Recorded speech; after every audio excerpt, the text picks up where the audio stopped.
T minus 30 seconds.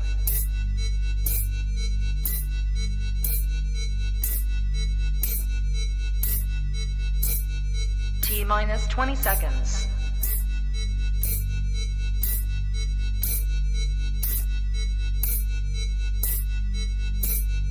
10, 9, 8, 7, 6, 5, 4, 3, 2, 1, 0.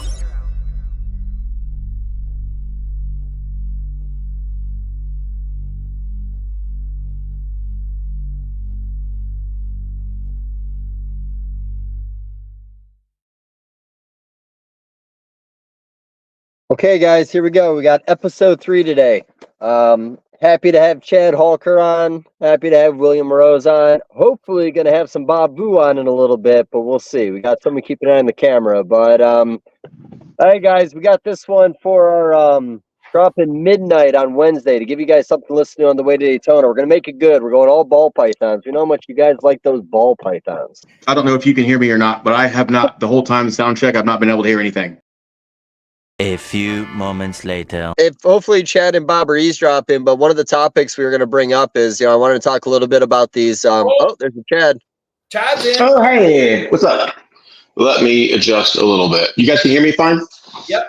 Sounds great, Okay, cool. buddy. Yeah, I've been here the whole time listening, so. All right, cool. And you can hear us? Yeah, perfect. Tight. Well, I guess hopefully we'll see Bob in a heartbeat unless Bob said fuck us. Yeah, I mean, he could have, dude. He's already got the rice ready, so he was going to make a drink. He'll pop in. Just let him pop? Okay. I feel bad. I guess think I should roll with a new intro and then get this going? Sure. I don't know the rules, man, and I hate the intro more than anything. You own the rules, man. You make the rules. Oh, ruleless, buddy, ruleless. Okay. New Let's intro try this in again. 3. All right, here we go, guys. Episode 3. Got the There's whole Barbarino. crew in. Check it in here. We got Man, Bob we Vu, make William. a nice group together. Yeah, fuck it. Intro's over. Okay, guys, we're gonna edit the fuck out of this, but you ready to get this rolling? I'm ready, dude. Do you think Bob hears us? He's not saying shit. He's just flexing. I want one of those tank tops, though, for real. My Yeah, mic work? Yeah, I got a tank top. Yep. I like it. I hear him. I hear you. I feel like I need to show some shoulder, too, though, man. Damn. Hang on. Oh, because I Me and can Bob are only gonna assume this is. Yeah, the best I can do is unzip. But hey, so, Same romper on, but I was like, it's hot as fuck. I'm not putting nothing on. okay. It's all right, man. I never get to wear this thing. All right, guys, we're gonna make some rules here really quick before we get rolling. So I want this to sound good. And like I said, we're gonna edit out everything for this. I want this group talk, man. I don't want this you guys waiting for conversations to start. I want to have conversations. It doesn't have to be me leading it the whole time. When a topic comes up, when someone's talking, if one of you guys has something good to say, put your hand up a little bit at the bottom of the screen so the other guys know that you got something you want to contribute to the conversation. You could jump in next. I've been doing these things, and they always fucking suck when you have too many people, but I love talking to all 3 of you, so I want to see this work. Okay, here we go, man. Fuck, let's get this rolling, guys. I'm hoping everyone's tuning in. Hoping everyone's having a safe drive to Daytona right now. Like I said, this is our midnight episode, and listen when you listen, but here we go. Okay, guys, going hard on ball pythons, and I just watched that RGI episode with Justin on a couple weeks ago where they were discussing the puzzles and the clown project. I kind of want to get started with that. My opinion, and then roundtable, just get going. I'm an asshole, but I never really thought that puzzle and clown should be put together. I always like those projects separate because, I'm kind of a fiend for puzzle and not so much for clown.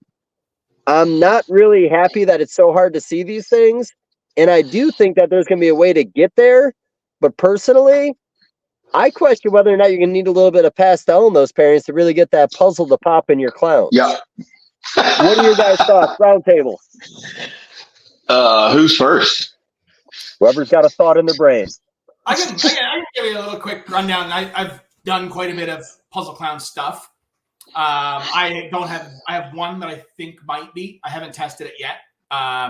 she's for sure at least a pastel clown het puzzle, very least. Honestly, the whole puzzle clown thing for me started not because I thought that the puzzle clown was. I had hopes for sure that it would do something cool. When you put stuff together, I mean, fuck, we don't have any idea what it's going to actually do.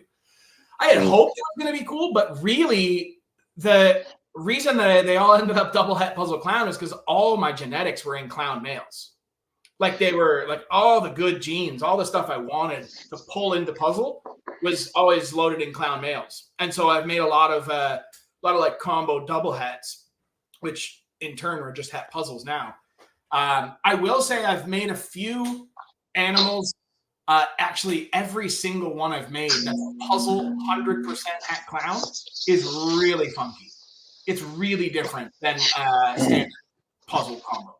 Like I have 2 spot nose puzzle combos that are het clown, and compared to spot nose puzzle combos, they look like they're like a full other genes in there, like something else is going on.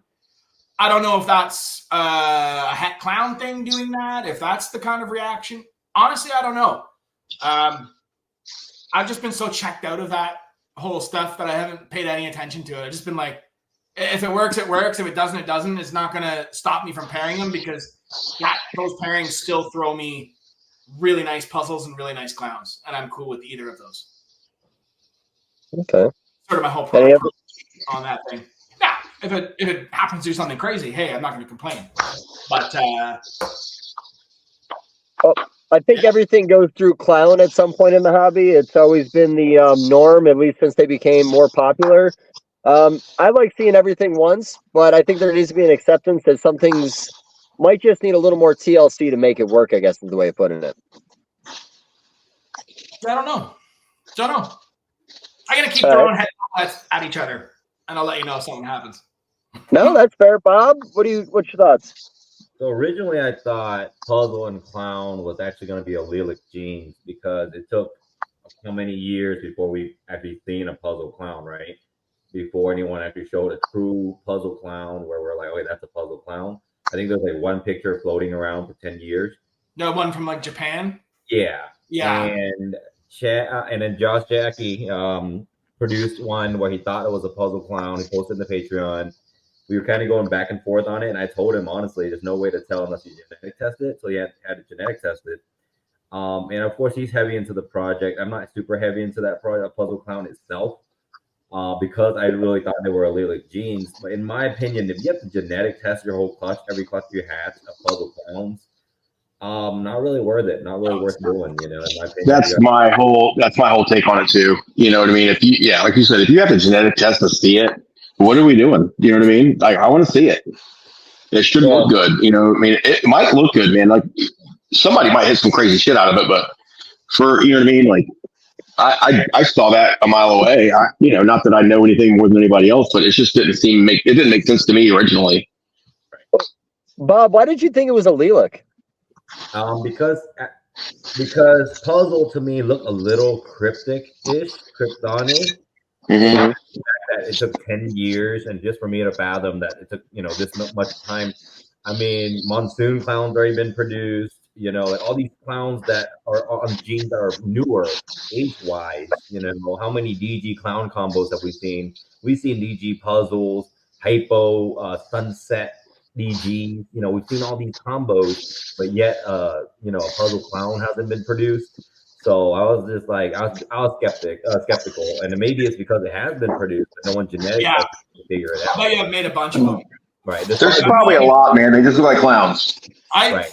There was some that I very likely were puzzle clowns that I wholesaled as clowns. Yeah. Right. But if that's how they turn out, they're not. I mean, it's not worth it. For me, I'm just using them as a like pull genes that I can get in clown because I don't have a Cypress Pompeii puzzle, right? But you do have that in clown, and you can pull all that stuff into puzzle. Yeah, and you don't have to bring it back to a het clown. You can just leave it out. It's just irrelevant. I do think there's I don't mind having a male that's double het because I love both I really love the puzzle project, like I said, but I don't mind that floating in both. But again, in that RGI video, they were showing that animal that got tested as the first visual one to get tested, and it just didn't look like anything. And that was the one that Justin sold to a customer as like a pot set puzzle clown combo. I want to say that was a It was leopard. leopard too, though. Yeah. Yeah, and that's a tough one too because I love what Leopard does with both those projects, but it really sorry, street dogs, guys. I live in the country. But like I said, I love the projects individually. I never really knew those patterns would really work well together. I kind of had my qualms with tri-stripe clowns at first also, but then I'm over here looking at my puzzle stuff, thinking about putting a tri-stripe on it. I'm curious if it can actually affect that pattern a little way. I did that this year. That's Cheers, tough buddy. I too. like Yeah. that. EG puzzle to a hypo tri-stripe.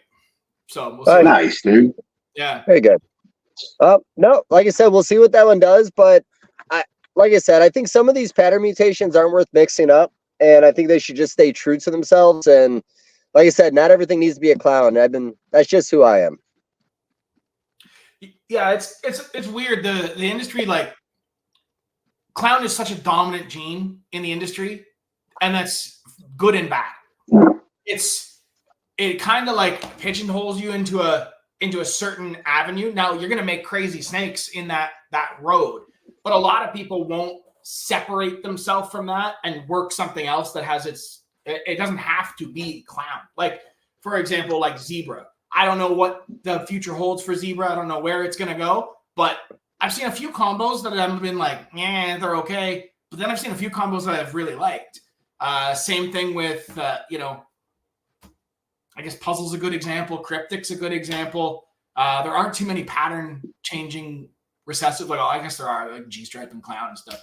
But since G-Stripe and Clown, what's the last like real pattern changing mutation? I guess it's puzzle. And now we're on to zebra and what's that another one? Does that count as a pattern changer, or does it just count as a color changer? Which one? Sunset. I think it's a bit of both. It's both for sure. Yeah, I think it's both. I don't know where you fit that one in. That one's kind of in its own category. Like everything else is either pattern or color, right? It's like hypo, xanthic, T positives, negatives. Yeah.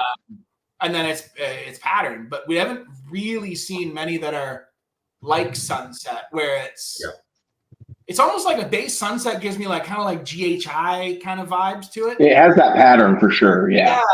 And then so obviously like a sunset is a red version of GHI. Yeah, absolutely. Yeah.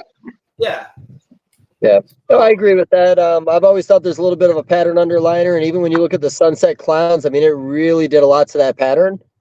I don't know, man. I just, I love all these pattern recessives. Back to what you said, Will, about clown. In my opinion, you got all these people always crying about how the industry's failing. It's the doomsday mentality, I guess is the way of putting it.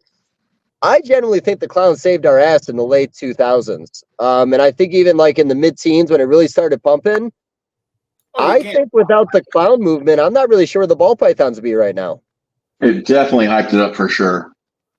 Yeah. Was that was that the Canova movement?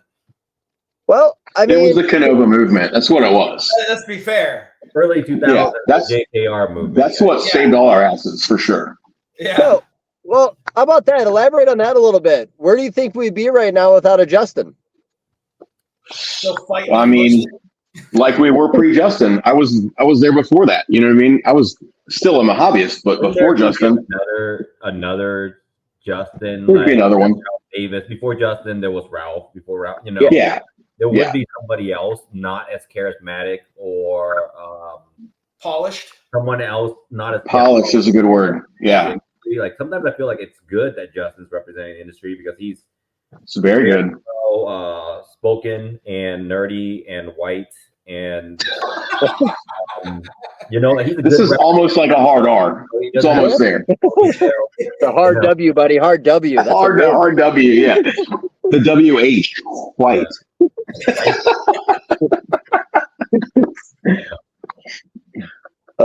Did that really stop the conversation? I mean, I can keep going. Now, here's the thing. I mean, without sugarcoating it, Justin, there's consistency with what he does. He's No, a he's professional always- all the way around, man. Just Yeah, is. that weekly He's not a promotional biker. video. He's not a typical snake guy. No, but nobody's really a typical snake guy. I mean, in this industry, you could put 20 guys in a room together that all work at the same species with different backgrounds, and they're Sure. all different people.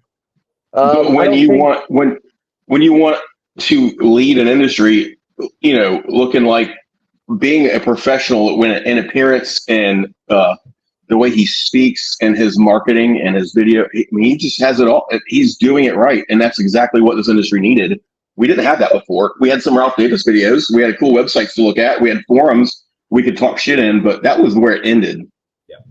No, you're right. Well, how about this? For each one of you guys, what was that animal that really solidified the clown for you? Like what it could potentially do based on some of his early combos? Because he went from the leopard, GHI Leopard, Spotnose, Mojave, with Batman, Dylon.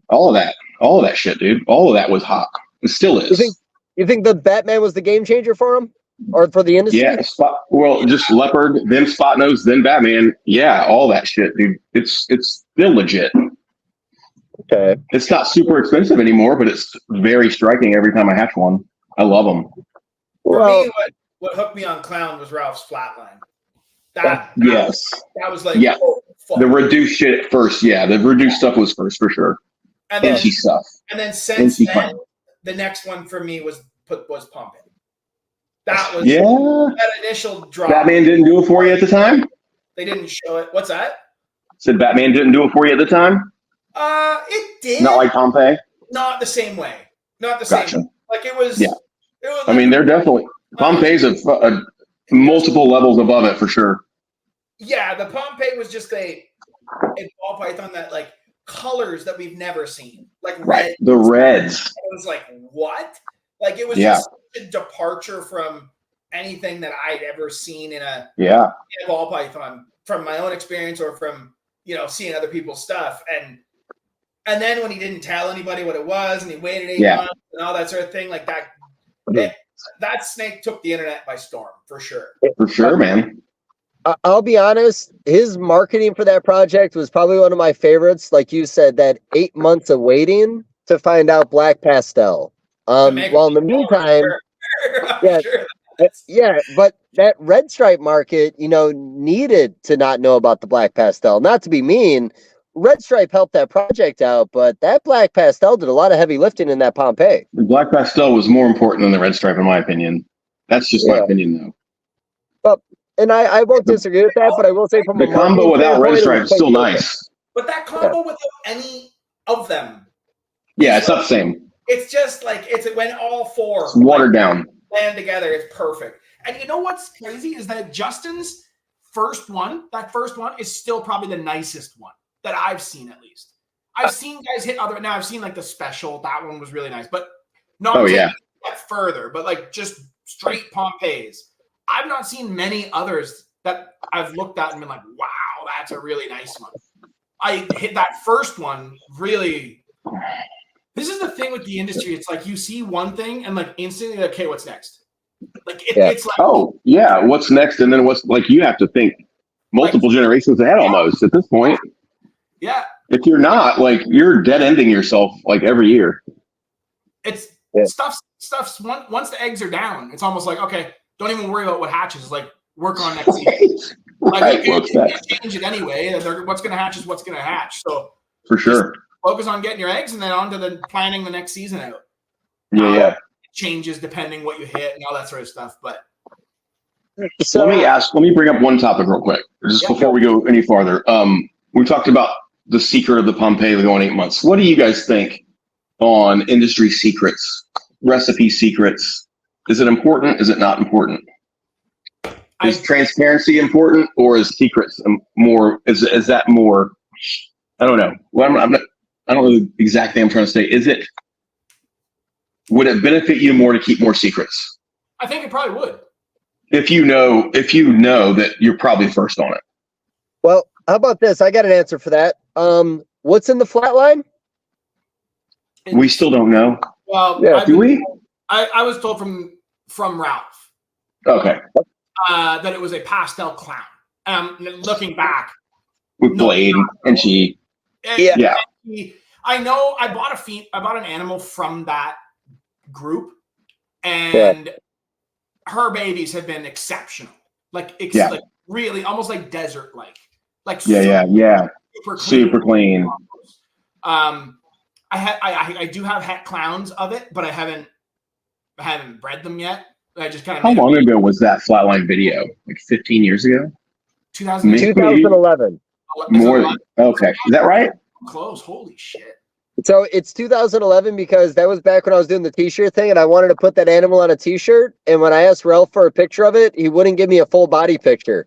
He would only show me the head, the tail, the middle of the body. He wanted to keep it mysterious, and I respect that. But that's where we talk about the secrets. He had the on his old website, the breeding plans or whatever he had. He'd had those like hidden file, like this is secret, top secret. Yeah, that was cool. Yeah, I like that. I think it was cool. Good for it, and like had like chains across the picture. You know what I mean? I know. Locked down. A lot of people like to I want to name it. I want to name the combo, and I really think that we should hold out on some of these names for stuff that's impactful. Just because you made like a mahogany Batman, insignificant animal, right? Name. It's a mahogany. Nobody's gonna remember it. A Kraken type snake, name it. I think that's cool. Sure. But, something like that blows you out of the water. Like it just. But to name every and this whole like world's first, like bro, every club is the world's first. Man, every single that was cool for like a year for me to name my world's first, and after that I was like, man, I'm not sending this shit in. Well, I've had this conversation before, but when you make the comment about what should be in a project for it to actually get a name, like like you said, the Pompeii, and even like you remember back in the day, every 2-gene codon put together, everything, kingpins, bumblebees, like everything had a nickname. I was looking at a rodeo scream in the building the other day. You know what a rodeo scream is? No. Pastel, spinner, vanilla cream. I'm just saying, it's in the building. It's got a label on it. I had a gene pop up in my collection that I was just calling Chaos in the collection. Just I hadn't set on that name. I hadn't it was just like I was just so I could identify. Okay, that's Pos Het Chaos or that's Het Chaos or whatever. And somebody messaged me and was like, "Oh, that name's already taken." And I was like, "What are you talking about?" I was like, "What? I've never heard of it." And they're like, "Oh no, it's a Mojave Twister." And I was like, first of all, what the fuck is a twister? I'm pretty in tune with what's going on in the market. And if I haven't heard of something, I'm kind of like, okay, man.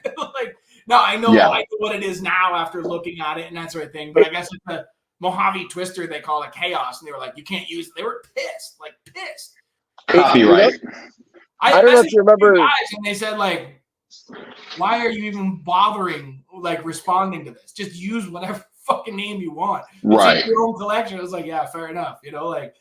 I just, I don't know. The whole naming thing, it gets out of hand pretty quick.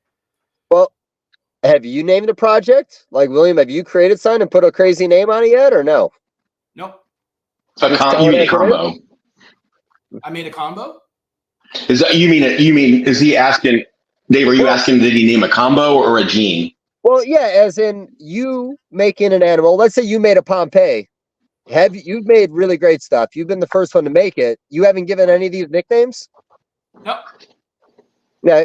Is it because you have no creativity at all, or what's wrong with you? It is what it is. I don't think it needs a name. There's been stuff where I've been like, yeah, you could potentially call it a name, but yeah, part of it's creativity, I suppose, and lack of the whole marketing thing. I just stick it in a shelf and call it a. It is sort of a marketing strategy, but at the same time, that animal needs to be outstanding and something you've never seen. Right. Not something that's whatever. It needs to stop you when you walk by the table. You know what I mean? Something very different. We made the DG puzzle, and I toyed around with naming it. Right. That would sound so stupid if we rename that to something else. Right. Why? Yeah. That needs to be done. Yeah. It works. And we know when you say DG puzzle, everybody knows what that is. Right. DG pie. It just fits with everything else. It doesn't and me naming stuff. Half the time when somebody gives me a suggestion, I'm like, that's the stupidest thing I've ever heard. So I know. Like most of the names I come up with, I'm like, man, good thing I didn't name that 10 years ago. You know, like. I've even wondered stuff as dumb as, why did we decide to call it a pastel lesser and not a lesser pastel? Like, at what point did we just simply decide on a lot of these things that that's the norm? This is it. You mean the order we put the genes in? The animals, or how do you put the genes in order when you're telling somebody what you made? Like, whichever gene's best. Put the like hurricane, blackhead, spot nose, clown, pastel. Right. I always do my codoms first. Yeah, I do codoms first and recessives next. Same, and then het at the end. Yes. Should we have Should it be alphabetical order on the codoms till you get? I've seen someone mention that was what we need to be doing, but that sounds stupid too. Okay, well, save all these combos and then start doing them in alphabetical order and sound out a 5-gene snake. Do it in alphabetical order and listen how dumb that sounds. Almost every time. And I there's certain little combos that are work quite often, like OD yellow belly, like OD YB, just perfect. Start a combo like OD YB fire spot nose. Yeah. If I know it's got OD yellow belly and it starts with that because it's it works on the card really well, like ODYB such and such, ODYB, Enchi puzzle, ODYB whatever, and that just kind of flows. If somebody said YBOD, and you need help. You need help, what? I'm just saying, if you're going to do that, your clown's probably going to come first out of everything. So then all your codoms are going to be last. It's weird. Well, if you're ODYBYBOD comment, if somebody would have started calling it YBOD and you would have said enough in your head, you might be more okay with it, but you started the other way, so you can't do it. I can't. It's not possible. Okay. And that's fair, and it's not your place to do it. That's that when that combo's in there, it's pastel lesser such and such. I don't know why that is. I would never say lesser. Those are always first. Yeah, I do the same thing. Yeah. Maybe it goes based on pastel was first, everything got added to pastel later, so it always had pastel at the front of the combo. Also, people, when you're posting a pairing, male times female, always, not female times male. Yeah, I've seen a lot of people get angry about that. That's definitely a common one on the interwebs. People get mad about that. Yeah. That one's that. It's. I mean, I don't really care. I mean, do whatever you want. I don't either. If that's how you need to keep a track of it in your head, I mean. Right. But when I post a female on eggs, I'm not going to tell you the male first because I'm just telling you what female is. The female's on eggs. I want to say, hey, this is and bred by XYZ. You know what I mean? That's how I do mine. Picture. It's male times female. Correct. Yeah. Correct. I agree. This is a puzzle female bred by a such and such. Yeah, that's how I do mine. If anybody has a problem with it, I really don't care at all. At all. We know what we're talking about at the same time, right? Yeah. No, straight up. So, okay, here's a question. So we were talking about the best Pompeii was the first Pompeii, and then now adding genes to it. I thought his Hurricane Pompeii at breeding size was such another level up of color in that combo. Do you think that was a fluke, or does Hurricane really enhance the color in projects like that? I think it probably does with those the right genes in there. And not necessarily that Hurricane's enhancing the color, it's just opening up more pattern for color to come through. Sure. The side pattern on a Hurricane allows so much color to come through. Yeah. With yellow belly and all that shit, man, it's awesome. So I know we're creating new industry standards right now. I was watching I think I watched Justin's video this past week, and he was talking about the keyholes on the side of the pattern. Do you think we could start calling those glory holes and people just roll with it, or are we past that point? Are they keyholes forever? No, you can try it. I think we could try, yeah, for sure. I'm going to try for sure. I'm not mad about it. That's funny. Start identifying, see how it's got the glory holes? Yeah, just keep hammering it home, and eventually it'll stick. Yeah, I'm just going to hammer that glory hole home until somebody starts saying it. Yeah. We used to say keyholes, glory holes now. Yeah, well, we used to say, and I think alien heads were my favorite over the years. You guys remember the alien heads? Yeah, I still use that. Yeah. That was thrown around a lot in the paint project back in the day when we thought it was a codom and not a recessive. Well, I mean, here's the thing. Can you pick out every het paint out of a lineup with other codoms mixed in? No. Definitely not. Fair enough. That sounds recessive to me. But Okay. again, I always have this argument. Is I yellow can pick belly out a recessive? hepide. Is ivory recessive then? Because can you pick out every yellow belly with other codoms mixed in? But let me just say this. If you're in this hobby right now, sending a test for a yellow belly right now, get the You fuck out of the up. hobby. Hey, but okay, is gravel recessive? Is super gravel, is that a recessive trait? Because we could use the same argument that, like, can you pick it out 100% of the time? And like, not necessarily. Like, you can pick it out for sure, but when you start stacking it into other stuff, Gravel and spark. look around, how much pos, yellow belly, pos, asphalt, like how much stuff is out there? Tons of it. Yeah, gravel and spark, I agree with you. Yellow belly, I think that's at the point now where we should be able to see it. Even the Spectre stuff, I know some of that early day stuff, it had a look, but I find that everything's always an uglier version of yellow belly when we're talking about these other animals. Kind of. I don't I know, mean, man. some of And that here's the stuff, thing. though, like, shouldn't we just start saying, like, heterozygous and homozygous somewhat? Like, that makes sense across the board with everything, whether it's incomplete dominant or recessive. Yeah. I like to say recessive, though, and incomplete dominant. I hate to say codom anymore. I don't like to say that, but Trying to get I don't away know, man. from I don't know. I have different opinions on that stuff. I don't know. Like, what is a recessive gene? I guess. My uneducated answer would be a trait that you can't see the heterozygous form. And say by itself, you can't tell if it's heterozygous or not heterozygous. So by looking at it, truly recessive, because a lot of pies. That's just my uneducated answer for what a recessive is. Yeah, I agree with you, William. The thing is you can pick hepides out of a lineup all day long. Like, you can, and that's one thing. I don't even test for those because I can tell what they are. Yeah. No, I'm the same way. It's got like tracks and a ringer. It's right. Pretty unless it's obvious. got like BEL complex. There's no tracks. Yeah. Yeah. And some of the OD stuff gives it those tracks along the tail that I've been like, right.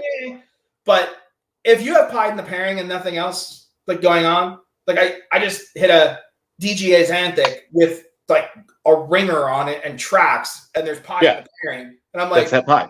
I don't even need to test this. I know you don't need to do anything else. Like I'm gonna test it just to be sure, but for the amount of times I've seen it, when there's pied there and you get those ringers and tracks, 100% of the time they test het pied, and the ones that don't have them generally are not.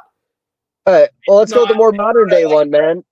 Monsoon. We've had the argument that there are certain characteristics in the hets you could pick out of the lineup, even with other codoms in the mix. So are we saying Monsoon is mislabeled? Is it recessive or not recessive? So my take on a recessive is, could I walk by your table and pick that out? That's how I look at it. Like, and I think that's a good way for, like, as an industry to approach it. Can I walk by your table without you showing me anything and be like, that's het pied? Could I do that? I'm not so sure. Could I have a yellow belly every time? I'm not 100% sure. So I don't know. It's just labels that we're going to throw on them, and for whatever reason, I'll be right back. I'm gonna take a bathroom break. For whatever reason, if we say it's recessive, it's way more popular. So a lot of combos get labeled as recessive, and that's just, I think, part of it. Well, I think it's the room for error, like you said. Like, again, the reality, and seeing this is a Daytona show. I don't know if anybody remembers back in the day, but I think it was like 2007, 2008. I remember being there, and there was bins of adult pos het pieds on a table. Yeah. Premium if you wanted to buy them back then. And you literally had breeders combing through, looking at every scale, every marking, looking for the track marks, picking out the ones they wanted to spend the money on. So, like, again, pied arguably could have been argued a incomplete dominant a long time ago, but I do think, the rebranding of paint to recessive, honestly, I don't think that was going to change the value in any way by making it more valuable and recessive. I think it just makes it easier for the consumer to know what they have in front of them. I do think there were a lot of the het paints or paint animals that were picked out of the lineup back in the day, bred back to other paint animals, and they didn't make super paints. So I think that project was recessive from day one. The characteristics you had to look for in there were just so hard to pick out, in my opinion, or so subtle. Once you get to like 2 or 3 genes in there, I'm not convinced you can see a het. I feel the same way about some of the Monsoon stuff. because there should have been a lot more made if all these pos hets were 100% hets. Like everybody claiming, oh, it's clearly a het monsoon. Where are all the het? Where are all the visuals then? Like we should see like multiple, and some are proving out, but we should have seen a lot more by now. Now, I still think that there are definite markers. If I've bred a het monsoon, like I bought a Mojave het monsoon male, and I bred it to like a yellow belly, and like I'm hatching yellow bellies in the clutch that look like don't even look anything like a yellow belly I've ever hit. I'm gonna keep that one if I'm guessing which is gonna prove out. That crazy looking one, yes, but yeah, I don't know. It's so hard with some of this stuff, and that's why shed testing's. I mean, I have a bit of a different opinion on it, but I look at it as the glass half full kind of thing with shed testing. But it definitely helps with all those like pos het projects for sure. I mean, so we can talk about shed testing a little bit without being negative in any way. My opinion going into shed testing is huge advantage for the underdog. Joe Schmo can walk in on a penny and get further ahead than he could have 5 years ago, making pos sets on his own. I think because of that, it's going to speed things along in the industry. And even with the big guys, I don't know if you guys remember that video a few months ago with Justin showing off like I think it was a DG Sunset Spot Nose, maybe Hypo, 100% het clown male he produced, but it was all pos set stuff. And he tested the shed and found out it was a banger. It helps. Good advantage. It really helps the big guy. It really helps with numbers. It helps if you got the money to spend. Yeah. When you have big clutch counts and shed testing at your disposal, you're almost, I shouldn't say it's a guarantee to hit stuff, but it's kind of is, man. It's way better than before. Well, before, like, I can raise pos hets. I can let you guys know now. I'm already breeding them. I bought a quad het, about 2 bales. Quad het DG Xanthic Monsoon Clown. Mm-hmm. Because I know that I have DGs. Why not? I have Xanthic DGs. I have all this stuff. I'll just run it back. And I know that if I make the stuff now, there is a monsoon test coming. Whether it's today, 6 months, a year. Right. I'll sit on By the time those babies are grown and laying eggs, you'll know. For sure. And you can now use quad hets or triple hets or multi-gene double hets. You can now use them. 4 years ago, that male was pretty much useless to me. Like, pretty much. For sure. Yeah, you would wholesale it probably. Pretty much. I used the quad het DG Xanthic Clown Pied male this year, like pretty heavily. That male, when I hatched that thing and put it in the rack, it was like, your only job is to breed other quad hets. You don't get any other action other than quad hets. And turns out he got a lot more action than just those girls. Sure. It wouldn't be stupid to put him to a double visual female. I put him to a DG Pied het clown. Right. Before genetic testing, that would be the dumbest thing you could ever do. But now it makes sense to get that triple recessive or triple het male or quad het male. It does make sense. Yeah, combo, like as a general rule, you could always, if you want to stay on that, like beyond the like cutting edge, you can generally pick up stuff in het form that's not been made yet in visual form. Now you can take that and I can take a really good combo, like the next level combo het puzzle, let's say, and I can put it to just a combo DG female. I just need to test for puzzle, and I know what we've got. Are we hype up selling hats, guys? We're sell quad het males. We're trying to get the most money out of our like double het males, triple het males. That's why we're doing this, hyping them up. Here's the thing. I think there's. I need to move a bunch of quad het males. Yeah. Everybody needs quad hets now. Yeah. But are they willing to spend the money on it? And if they aren't, is it even smart to put them out into the world if someone's not willing to pay for them, considering how valuable they are if you're smart about what you're doing with it? Oh, yeah. If you're paying attention to shed testing, they're deadly. Yeah. If you know how to use a quad het male, it's a very useful animal. If you don't, it might as well be a $50 animal. Right. Well, how about this then, guys? When you make your triple hets, do you actually find you have customers willing to spend the money on it, or do you find it better just to put them in the pet market and forget about them? Even males- double het. I've been selling like double het paint DG, like double het male. Those have gone well. So Like I sold a few of them for decent money, like because people Works like, well. oh, there's 'cause you can benefits. test it. Yeah, Because you were getting money out of double het and quad het and triple het males that yeah. prior was Males. non-existent. Just forget about it. You know, they were pet level normals right away. Where now they do have like triple het males with, especially with some codoms and incomplete dominance in there. They're pretty. And the right recessives too, not like basic stuff, but Yeah, puzzle. you don't want albino xanthic G stripe. Sure. Ultra. Yeah. Sure. But the hot shit altogether, yeah, it makes sense. Yeah. So back in the day, the norm was, and this is way back, a pair of hets was usually worth about, I want to say 70% of the value of the visual you can produce from it. So modern day, we're talking about these quad het males. Let's just say you got a banger like Xanthic, DG, Clown, and anything else you want to throw in there recessive. Go hypho. If you had that quad het male right now and you're going to put it out in the world, what do you think that animal's worth considering what it can make? It's worth what you can sell it for, buddy. No, that's not an answer, buddy, because one day it's $50, next day it's $1,200. We're hyping it up now, but if people just don't see it and they don't want to spend whatever you're asking, it's just going to sit there. Yeah. You got to sell it. Yeah.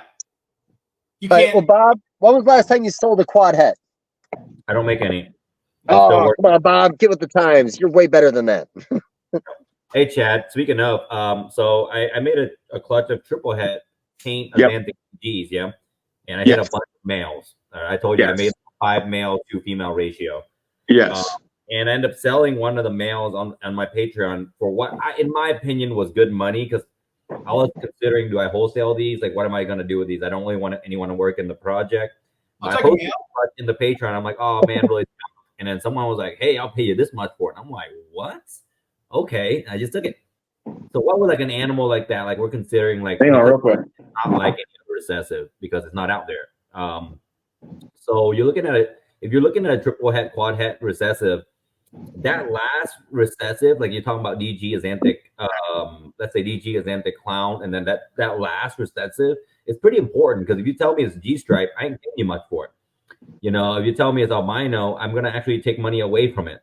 And then if you tell me sunset, then I'm interested again, or monsoon or whatever. So that or paint especially. So you're talking about that last recessive, that fourth recessive, that determines a lot of its value. Like if it's hypo, G stripe, even hypo is better in my opinion, but like something like that. But in my opinion, like especially for my collection, if you told me it was DG Xanthic Clown paint, I'm going to pay you a lot of money for it. So it just depends on that fourth recessive.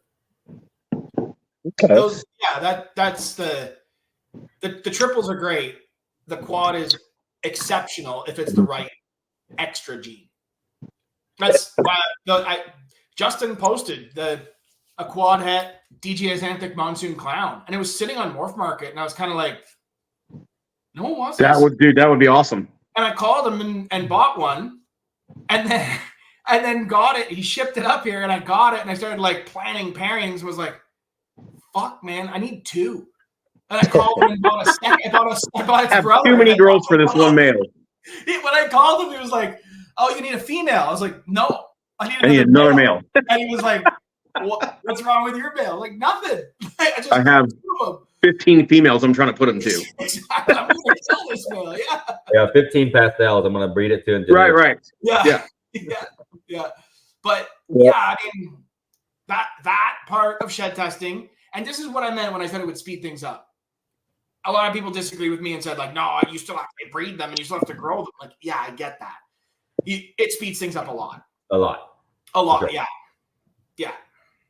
Okay. I mean, here's the thing. We're not getting any younger. And with, again, the speed of the hobby, we're trying to make more faster. It's not a bad thing. I think the shed testing, honestly, probably came around at the best time.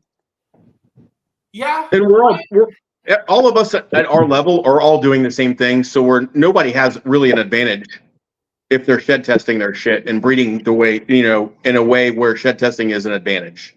We're all we all have the same advantage. It's $50 a piece. That's what it is. I would take it you guys all have away. a bit more of an advantage. You get shed tested a little earlier. Yeah. I'm like 4 months behind you guys. Fuck, that's because you're Canada, bud. You're always 4 months behind in everything. You guys I are know. still rocking light up shoes up there. I'm jealous. Reebok pumps and shit up there. Oh, yeah, Still really? doing that? Yeah. Shaquille O'Neal, buddy. Yeah, everyone's still rocking and ones, man. Yeah. Yeah. Okay, here's an angle on a question. And this is gonna be a loaded one for everybody. So the Elite Project, aka the Josie or Super Josie, something we've talked about. William, we messaged you a couple years ago talking about how it had a Mario vibe to it in the pattern. Bob, we talked about that too. Here's my angle on what I want to hear on this conversation. So back in 2012, when he hit that animal, DG was not necessarily a relevant gene in the hobby at that point. It was here, but it wasn't really cared about. Hypo, a couple other things fell in the same category. If that project at that time was managed in a certain way, if this is something that might be a hair better than a DG, do you think today we'd be talking about elite clowns and not DG clowns? No. Where's my camera? Yeah. So I have some opinions on this. We talked earlier about this. Yeah. That's a hard question to call. You know what I mean? That animal you're talking about, I think you kind of muddied up the introduction to that animal. He's one of my good friends from a long time ago.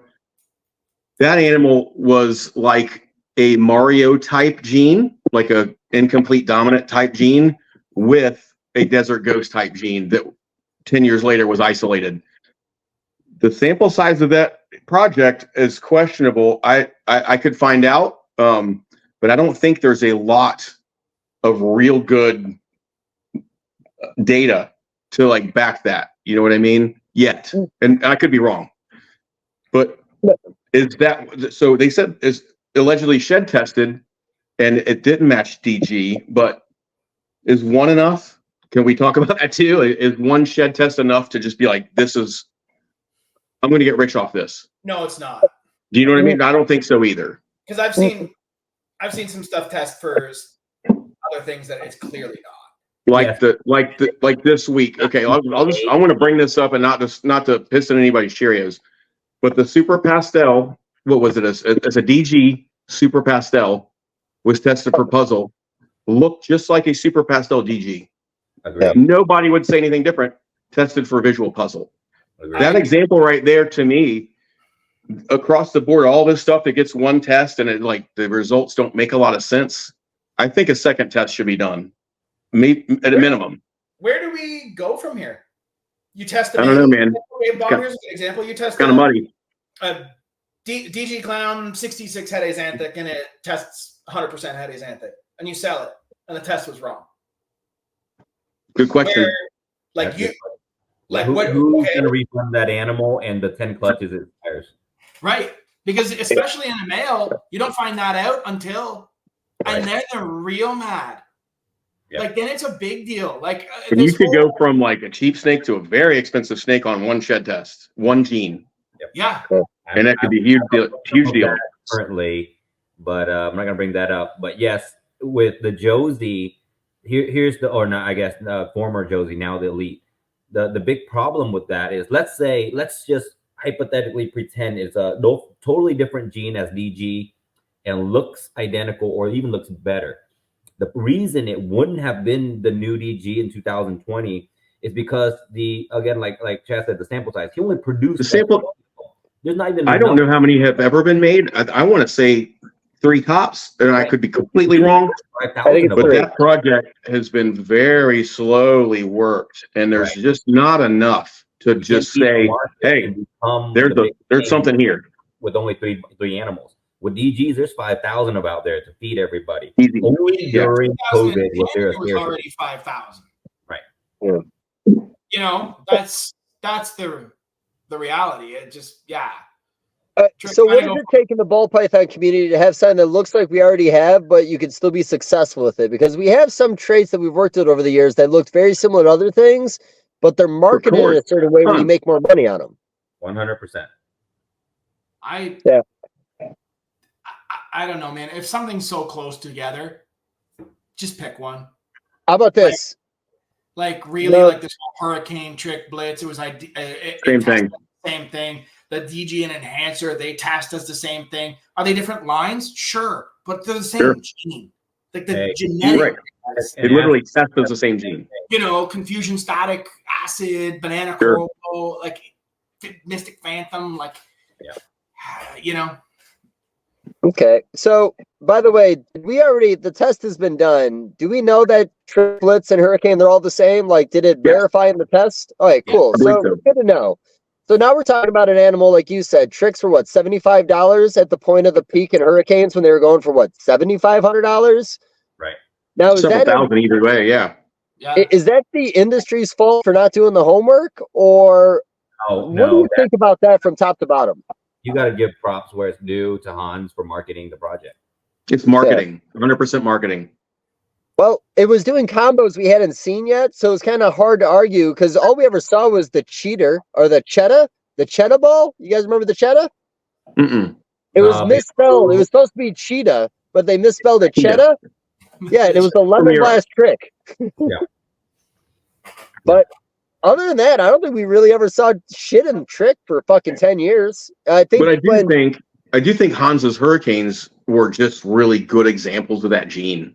He was making real good visual stuff with it. Just had a good example of the gene, which made it stand out, which made everybody believe that it was something different. Yeah. Raven, I made the same argument on Raven. Yeah. Raven is a chocolate trade, but it was $7,500 when chocolates were $100. Yeah. Virtually the same thing. We don't really know much about it. I don't know. Chocolate, although they're testing differently, apparently. So question genetic testing because of that. But even if it does test different, what difference does it make? It looks the same. Right. It does the same thing. What difference does it make if it's the same gene? Because it looks the same. But what do you mean by test different? Same allele? Okay, no. If Raven and chocolate are literally two different genes, not allelic at all, and why would one be more valuable than the other if they literally make the same combos, same supers, but they're just different genes? They look the same. That's an example. The reason I'm saying that is because of the Elite and Desert Ghost. What difference does it really make if they test different, if they literally look the same? Right. Yeah. Because you're buying potential for what the animal can do down the road. And if you racing DG Clown, Elite Clown's going to, if it looks exactly the same, then what's the point? Agreed. So marketing more than incompetence in the hobby of realizing what they have is the same? Yes. Not to be an asshole, but I will say on a lot of projects, we rush to sell before even trying to prove it out whether or not there's a dominant form. Well, there's a reason. I mean, there's a financial reason to do that for sure. This is kind of an old conversation we've beat to death at this point, and I mean this in all due respect, do you think we should have seen a super stranger sooner, maybe just for like getting rid of the rumors of that project for like 4 years? I think people were so caught up in making clowns, dude, they didn't give a shit about making a super. Okay. That money was so good for just a single gene stranger and then a clown version. People were just trying to make the shit out of those as fast as possible and make that money. Okay. That's just my opinion. Like, and I don't know, like, are super strangers super visually different? Like, is it real obvious? Who knows? Do we even know that yet? No takers on this? Anybody? Only own like I have no idea. I don't never had one. To me, all I've ever seen is the Justin video, which is like, okay, it's I guess. I guess it is a super. I mean, it makes sense, but I don't remember it being really crazy different. Dodging that stuff, by the way. Yeah, same. I'm not trying to make it. I have all that stuff. They're all adult. I'm not trying to make super strangers. Yeah, same. Take one for the team. Yeah. Sacrifice a female, right? Stranger clown. Yeah. I mean, we saw the super shrapnel clown this past week, which I thought was pretty fucking baller. I know Bob. Better than I expected, man. It really is. Extremely unexpected, but I love it. I love it more. It's sitting in my racks. I've never even paired the stuff. I'm just like, I know. You can't do it all. You can't focus on everything you have 100% all the time. I have a shrapnel spot nose clown, lesser shrapnel spot nose clown, breeder male just sitting in my rack. I've done nothing with him. And then when I saw that picture, I paired him with 3 females that week. I have 2 of I started feeding my females more after that for sure. Yeah, I've got the pastel lesser shrapnel that I believe was bought directly from you by Bill. It I have a was. Yeah. lesser shrapnel female. I was going to go puzzle with both those this year, just to Why do not? Why Yeah. not? What are you Well- gonna do? Do the clown again? it. You No. know, just I branch just back. Don't question- even try that. Do something else. Well, has there been any granite projects bred into puzzle yet that we've seen a visual? Yeah, Not that I know of. I'm sure Justin will make a pixel. Yeah. And that is arguably a codom, right? Mm-hmm. All right. What do you guys thought on that project so far? What one? I know he did the video this past week. He showed a few more combos. Of Pixel. what? Pixel? I didn't watch the video. I don't know enough about it. I Let's not There's even so talk many about it. granite lines. Some are better than others. There's just a lot of it. kinda like I was in that like kind of paint realm. That's where I've in Yeah. my head I've put it in that kind of like category of jeans. Okay. Let's get back to Sunset a little bit because I know there's a lot of people that are still on the fence about that project. I think the project's perfect. I think it's a color tone we don't have yet. It's recessive, which everybody obsesses over. Do you think that was another project that was just mismanaged early on, or do you think it was? Well, there was a It's whole a lot. hater project, Yeah. man. Like people fucking Not hate just that project. mismanagement. There was a whole lot of shit going on with that at first. Mismanaged Yeah. for tons of money. The mismanagement is selling big heads. Yeah. Lots of And fake then heads in that everybody project. breathing those and finding out they didn't make sunsets, and that, like, I mean, whether it was an accident or whatever went on with that, like that fucked it for a good while, For until sure. people really started fucking hatching them. It's fair. Do you think? Here's the thing. Do you think people calling it red hurt that project? Because it seems like that's one of the things that Kind of. people like to That's hate the on. hope. That's the hopes of it, and then that's why I don't have it, Dave. And I like to fuck with you about Sunset. It's super fun. Yeah, but as you should. it takes a lot to make a sunset look good, in my opinion, as an adult. I've yet to see one. The clown, the hypo. There's desert ghost didn't do a whole lot for me. It's just a recessive project that takes so much work to make it visually appealing. That's just my opinion. That's what my eyes see. I just don't want to put money into it. I don't want to tie up a whole rack full of stuff to make a bunch of sunset stuff, to try to make a cool one. But I didn't get that that. work? Didn't that happen to Xanthic? Yep. Oh, for sure. Yeah. I mean, I'm not saying Sunset doesn't have good legs, man. It does.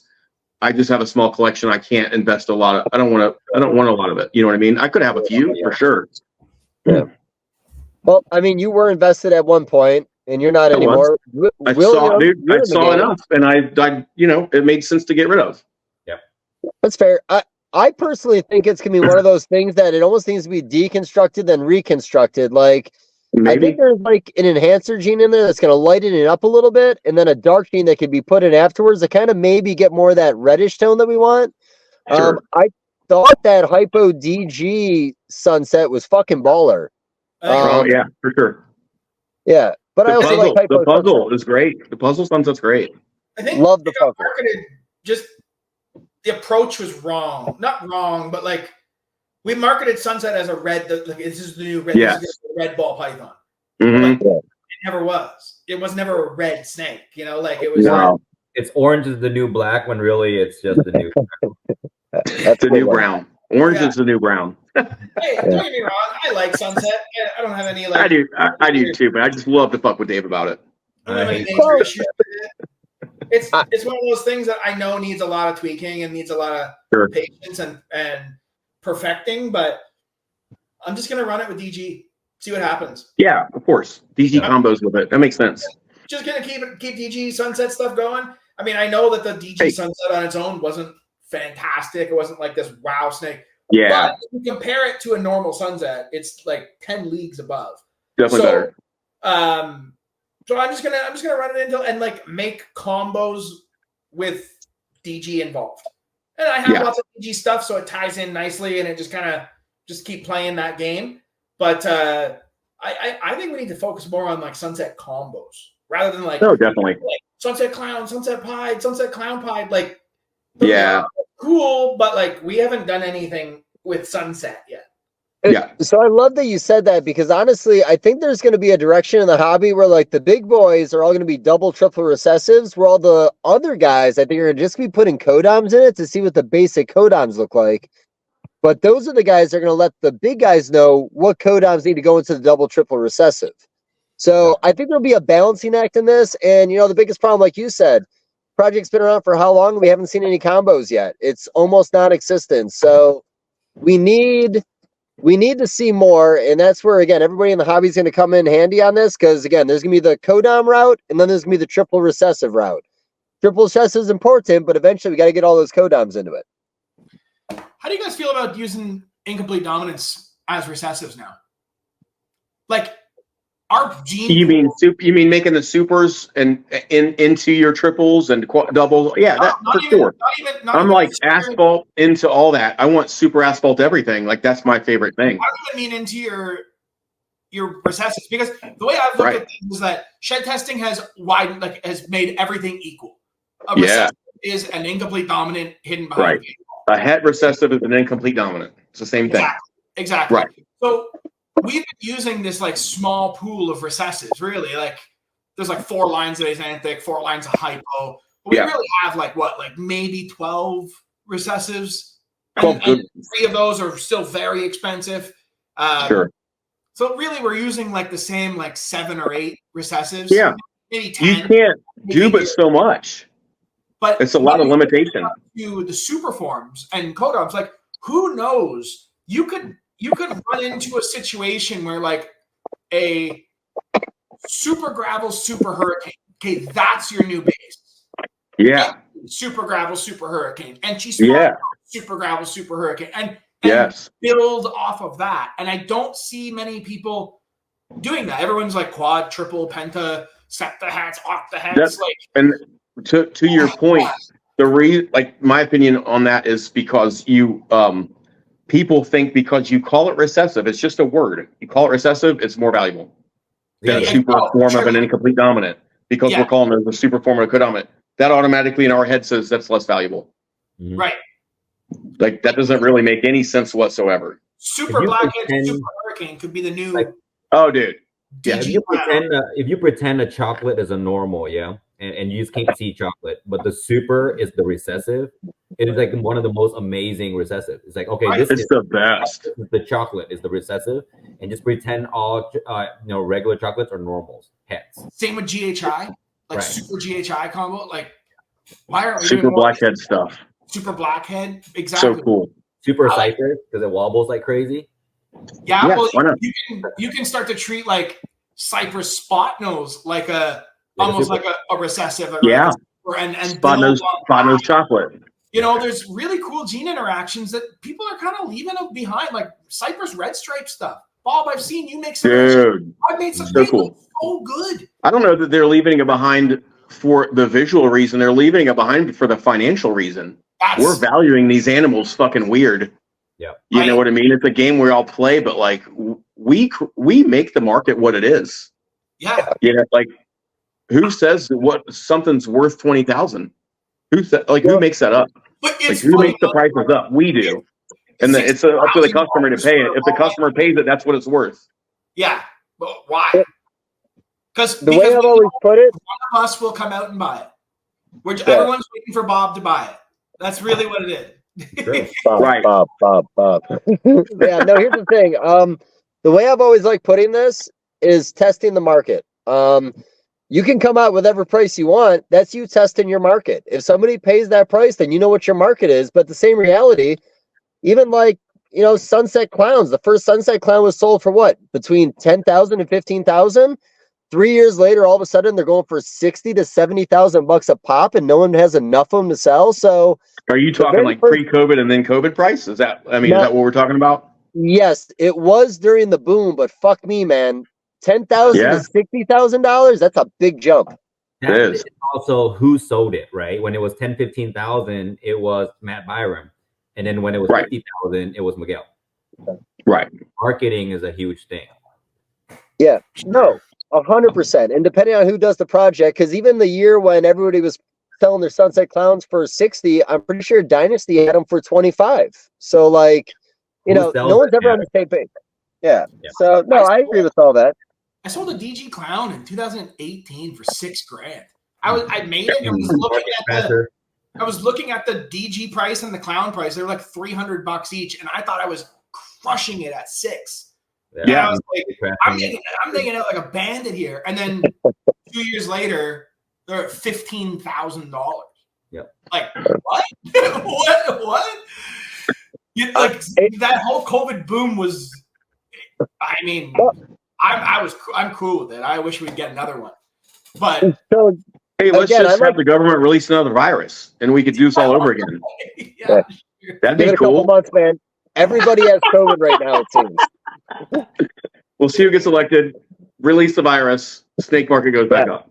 Well, okay. Well, here's the thing. Same conversation. So Chad sent me the picture of a hypo paint today, a male.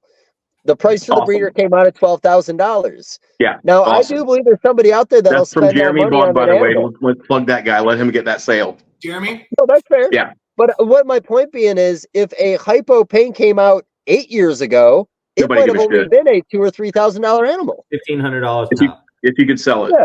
Yeah. That's what tells you that we're reaching that point where we're all desperately We're looking for something. stretching. Yeah. What do you mean by that? What do you mean by desperate? Like, I think it's all supply and demand. We're looking for something new. 15 years ago, someone could have put it out a hypo paint. Didn't matter. There was Batmans, there was new spot nose clowns, there was all this shit that we were looking for. That feels like it's like, I don't want to say drying up because it's not. This market will never do that. You're always going to make stuff that's new. But there's this like buzz around a gene. And when a gene gets hot, that gene is super hot. And it usually takes someone to hatch something wild and show it, and everybody's like, holy fuck, why did I sell my hypos? Let's get hypos again. Now everybody wants hypos. Now look what happened to hypos. Okay. Happened with Desert It's hot. It's happened with hypo. It's happened Same with thing. Puzzle, Paint. with all of it. Clowns. Right. I remember clowns, people like wanting to get rid of them. Before leopard clowns were going down. That's where we were. Like it was pastel and pastel lesser, super pastel lesser, maybe throw Enchi in there. Yep. People made yellow belly clowns and they were like, looks like nothing. Yeah. We're all dismissing that. And no vision of the future. Everything had to be an immediate visual something. There's not, there wasn't a lot of imagination back then because we didn't need it. To be fair, though, we need it now. To be fair, back then it was like there was genes coming out like banana, GHI. Yeah, like, and they were all super expensive. Why do I care about a yellow belly clown? Look at the base banana, Right. Fuck a clown. Yeah, let's get bananas. Right. Well, I want to segue with you bringing that up, though. I want to go into like a little bit of a Kodam conversation. I'm trying to think how to say this right. So, like what you said, back in the day, we had such a stimulant of Kodams coming in constantly. You could be an investor that spent $15,000 on, let's say, a spider, make all your money back in a fuck ton over 2 years, and then just reinvest $15,000 into a bamboo and do it all over again. Man, I think when it comes to a shout out Kodam to in the Brock modern Wagner. day, He made that method made that man. That's what he did. 100%. And it worked like a motherfucker. Can't do it again, but it worked. Yeah, modern day with Kodams, though, like it needs to be above and beyond or look good in clown or nobody gives a fuck. That's a problem. Yeah. That's a problem. The big problem with modern day Kodam is, let's say I discover a new gene. It's super hot. I need to produce a clown by next year. And then I need to produce a DG by next year. And I need to, because we're so desensitized to new genes. When they first came out with bananas, people were on it for 3 years. People couldn't believe what they're looking at for 3 years. Now I come out with a new gene. It could be super awesome. 6 weeks later, they're like, all right, so what's the new combo for it? What's it look like in this? Yeah. Back then, you can show the same banana for fucking 3 years in a row and people still buy it up for $15,000. Dude, I'll show somebody a new puzzle combo I've made, and they're like, "Oh man, I can't wait to see that in DG Azanthic puzzle." It's like, bro, chill. Like, listen, holy fuck, can man. you give me a compliment first? Yeah. Well, I'm proud of this animal. I want you to tell me it's cool. That's our. Don't tell me it needs 3 other recessives. It's so ugly. Send it to me. That's the way it is. Like, you show something and people are the attitude is like, oh, that could be better. And it's a good attitude to have, Right. I suppose. But because everybody's thinking about the future too. That's all it is. I think we miss so much like really, really good looking stuff doing that. Because I'll be straight up, like I have a lot of like Wookiee Cypress leopard stuff, the Cypress red stripe stuff, like those kind of interactions. They're all het clown, and I don't have any intention of breeding a clown. Yeah, because they're probably super cool already. They look better than they will in the visual clown. Right. That's my gut. I don't know that to be sure for sure. We know Cypress red stripe. Like, if you said to a kid on the street, "Hey, you want a pet snake? Pick a Cypress red stripe clown or a Cypress red stripe." If the kid picks the clown, he's blind. Correct. Yeah. Correct. It could be a hard R, buddy. It could be a hard R. No. Dave, we told you that's not what a hard R stands for. You sure that's not what a hard R means? That's the hardest R I got in my vocabulary, buddy. Oh, God dang, man. A hard R in Georgia and a hard R in where the fuck you are. In Virginia, I'm technically in the South. Fair. Yeah, I don't know, man. We do a lot of stuff in the dust because we're not like tweaking stuff as much anymore. It's I think a decade ago we did not have to have so much imagination as we do now. I think right now it's an art form almost to make cool shit. You have to be thoughtful. You have to think. You have to go to sleep thinking about your fucking projects and wake up thinking about them and drive to work thinking about them. I don't not think about. I always think about what I'm doing in my snake room. And if you're not doing that, I just don't see how you're gonna. I don't see how you're gonna advance. Hey, 2016 Spinner Lesser Pastel Calicos, $2,500. Those were beautiful, by the way. They were beautiful, and they were ahead of their time, buddy. They were so ahead of their time. Beautiful snake. The calico, or the sugar shit I used to make still would blow my socks off today if I still had it. Sugar is still one of the most popular animals, in my opinion, in simple combos in the industry that still fetch a strong dollar for a simple codon. It does. It sells well. I have one female pastel sugar that I produced in 2010. So one of my favorite snakes. Just I haven't bred it in like 5 years probably. Yeah, we made like pastel inchy calico sugars the other day. Or no, I said calico twice, but dude, it looks like your old school stuff you used to make, man. It looks like that really fucking light animals. I fucking love it. But here's the thing, the industry norm has changed, and you guys know that. So we could all wish that these simple codons mixed together to make beautiful animals are going to be worth something, but it's just not anymore, man. Again, it's got to be het for something else, or nobody's going to invest in you.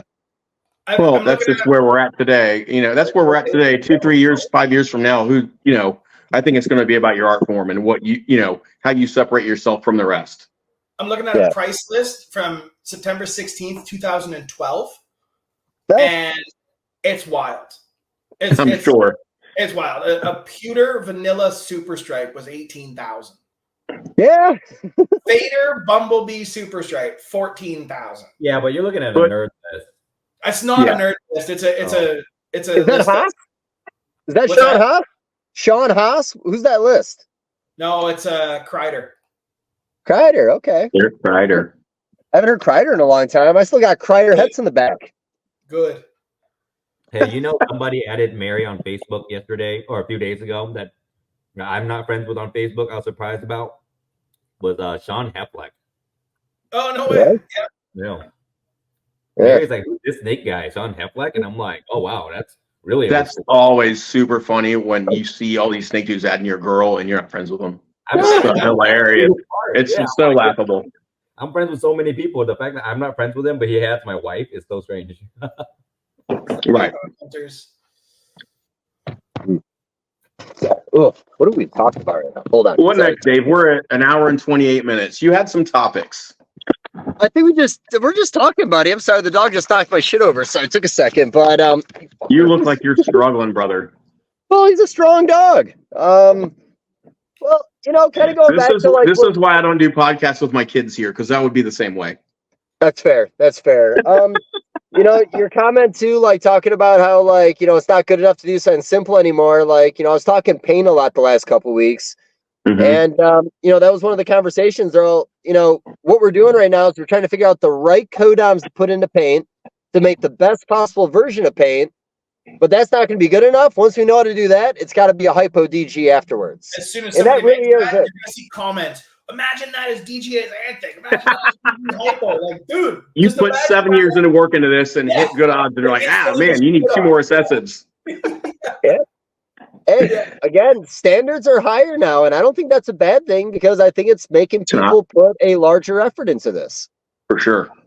Yeah, I think we're at the point now of ball pythons where we have almost every ingredient we ever need.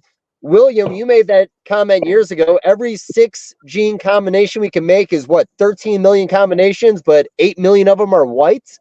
Yeah. Like, the thing is we never need anything ever again at this point, and we can literally re-engineer everything. And we could keep this going a long time. Yeah. Oh, there's no stopping this because I always talk about it like the recipe. Justin's recipe: yellow belly, spot nose, red stripe. What am I forgetting? Yellow belly, spot nose, red stripe. What's his other big one? Black pastel. Black pastel. You can take just clown, no other recessives, and still go the rest of your life easily. Yeah. Here's the thing. I know Trojan's being pushed a little bit right now, and I think Justin was doing like lace, Trojan, Cypress kind of stuff, I want to say. And if he isn't, maybe someone should, but my comment about recipe, there could be 4 genes out there that are going to do a color that we didn't know it could do. Yep. And then it's a 10-year avenue for every single project. And that's the truth about this. For sure. Oh, absolutely. I've been really digging black pastel Enchi stuff. Really good color out of that. Isn't that called a Blanchy? Yeah. You call it Blanchy? Yeah, I call it the Blanchy. Yeah. Fuck, man. That's probably still on like World of Ball Pythons. That allelic combo, who would have thought that was allelic? But it's great. They make such wicked color. Like you get real like rust, like oranges out of that. And obviously, hey guys, the Black Pastel Enchi Sunset does not say sunset, by the way. Does not? No. Yeah, it was like, all right, it's pretty cool, but I thought it was gonna like really be amazing, and it was all right. I mean, Black pastel Enchi, yellow belly, spot nose, redhead, and it might be my favorite snake that I've made in the last 2 years. Oh, wow. Nice. It's not like a triple recessive or double DG puzzles type thing. It's just a really pretty snake.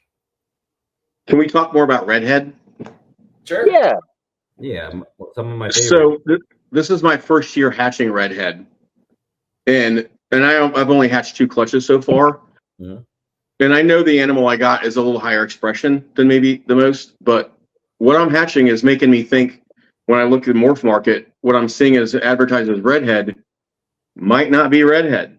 Yeah, there's a lot of, and I don't know the range of what redhead can do and how subtle it can be. But I mean, I think people are getting pretty fucked. I agree.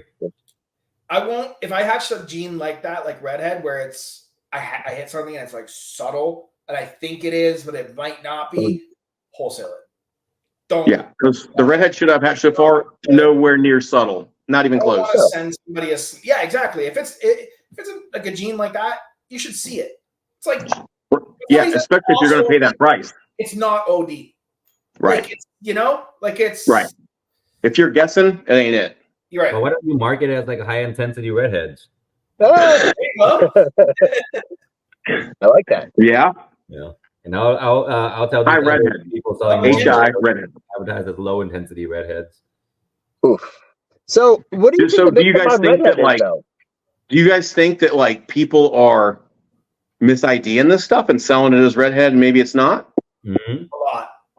Maybe. Do you think it was their founding animal was even a redhead in the first place, and they're grasping for straws, or what's going on here? Hard to say, buddy. Hard to say. I don't really know. When the project first came out and I saw it, I loved it, and so I started kind of shopping it, and I was like, that doesn't look like that doesn't look like much. And then the bangers start to show up, and you're like, holy shit! Like, and so I invested in it like long enough to go where I'm hatching stuff now, and like, holy shit! Like, I don't have a lot to show, but what I'm seeing is awesome. Like, very visual. Same thing. You have to try Right. and sell me this thing and tell me it's this next orange dream type thing. And I can't even see it when I'm buying it. I'm just not interested. Correct. Yeah. Obviously, we've seen Super Mandarin Hypo, and like they look phenomenal. So Oh yeah, another if I'm gene. gonna buy Right. a Mandarin, it's from like either TJ or somebody that has. I know Yeah. for sure that's what I'm getting. Right. And you go on Morph Market and type in Mandarin, like, dude, it's a Bro, I've done. Yeah, I was looking at. I mean, very early on, I was looking at that project too, and it wasn't sold. right. Justin made nice animals, but like then I can't remember everything that went on in that video, but like it sounded like there was a lot of people selling mandarins that weren't mandarins. Yeah, but Right. there's a lot. If there's a gene that has to be like, this is possibly this. Oh man, in a single gene form, you have to put pos Mandarin. That's not a selling point for me. Especially when it's several $1,000s. Right. Pos Mandarin, pos Redhead, pos OD. And I'm like, if I can't see it, man, it's not a good marketing gene. You never seen a pos bamboo before. Right. Or a possible pastel. Yeah, pastel. Yeah. So, Yeah, I feel. oh, go ahead. No, I just feel the exact same way. It's got to be it's. I need to be able. I don't want to buy a pot. Oh, it might be a Mandarin. Then you breed it, and then you're even more fucking confused. And like, is it? Is it not? Like, it just creates more headache for me down the road. That I'd rather just spend the money and buy a super, something I know for sure. Yes. That's why I got visual paints, man. I didn't want any heck. Yeah, I don't want any of that shit. Yeah. And if I don't. Embarrassingly, I don't have any white lace stuff or lace stuff in general. I'm not going to even buy regular lace stuff. I just want white lace stuff. Oh, lace you can. Yeah, you can. Yeah, in a combo. You can. On its but own. as far as like, if I were to buy, just say a lace combo female and put my stuff into it, I don't know that I can ID all that stuff right well. I think you could. I had the same worry. And I started getting like pastel cypress lace, and they're like, be able to. They look almost like awesome. You should be able to, but there are a lot of fake laces out there too. I could see that too. Yeah. Fake lace. Yeah, I've seen some combos where I'm like, that is not a lace. Like, not right. Lace should give you DG vibes. Yeah. Like when you look at it, like, damn, is that a DG? Like you got kind of second guess it, you know? And an adult white doing that, don't buy it. Yeah. So the mindset of the hobby too, like, we've always had these very strong codoms that do very strong things, but it seems like we're shifting into playing with the codoms that do nothing because we could stack 5 or 6 together to do something. Do you guys agree with that? I mean, you see what I'm saying though, right? Like, you need to take these subtle things, put 5 or 6 together. It doesn't fuck up the project, and you're actually maybe getting a better result that way.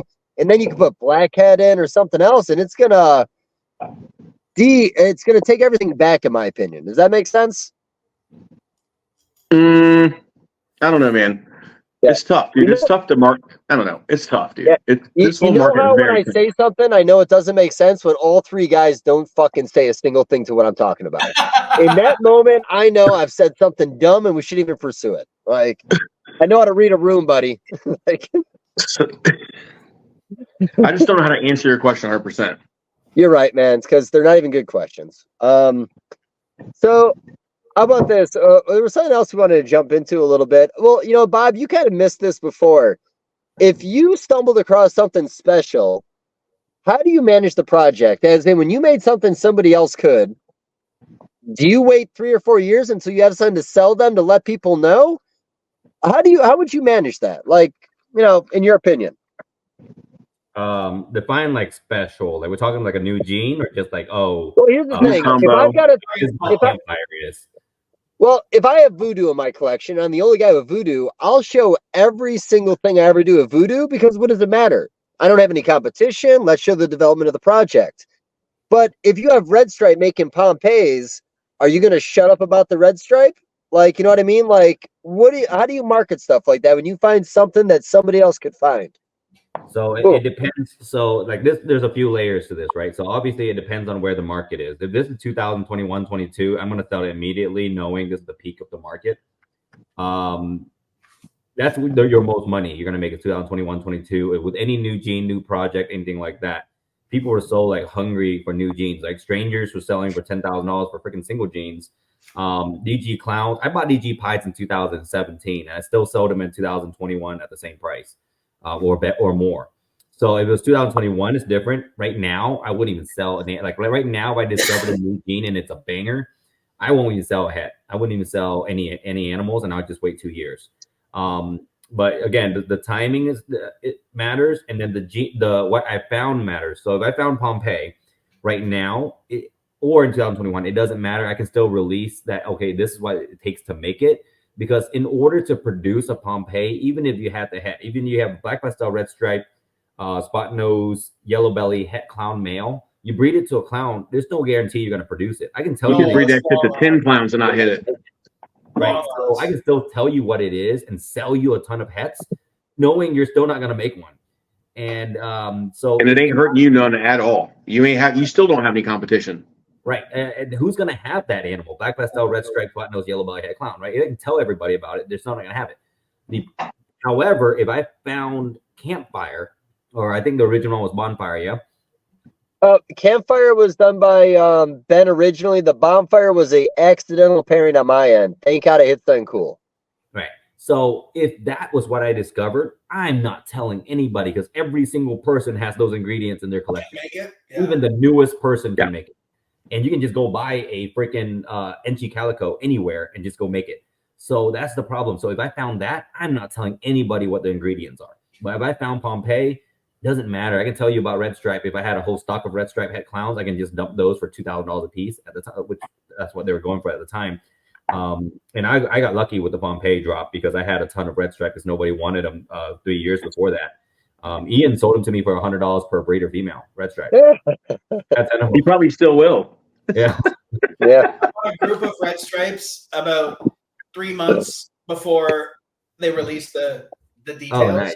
And the guy who I bought them from messaged me after, was like, dude, that's bullshit. You knew about this, blah, blah, blah. I was like, I honestly didn't. But I just got lucky.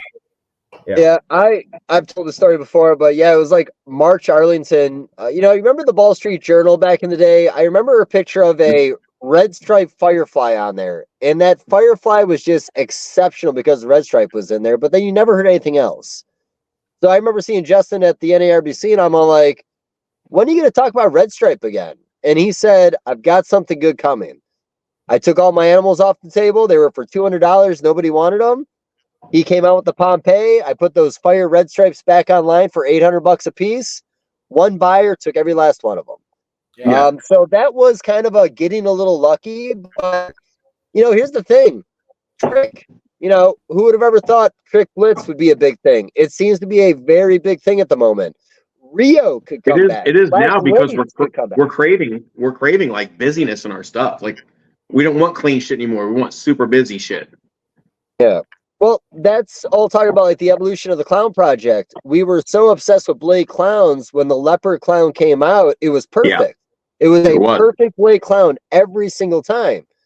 Now we want more pattern. So now Blade clowns, nobody wants a Blade clown.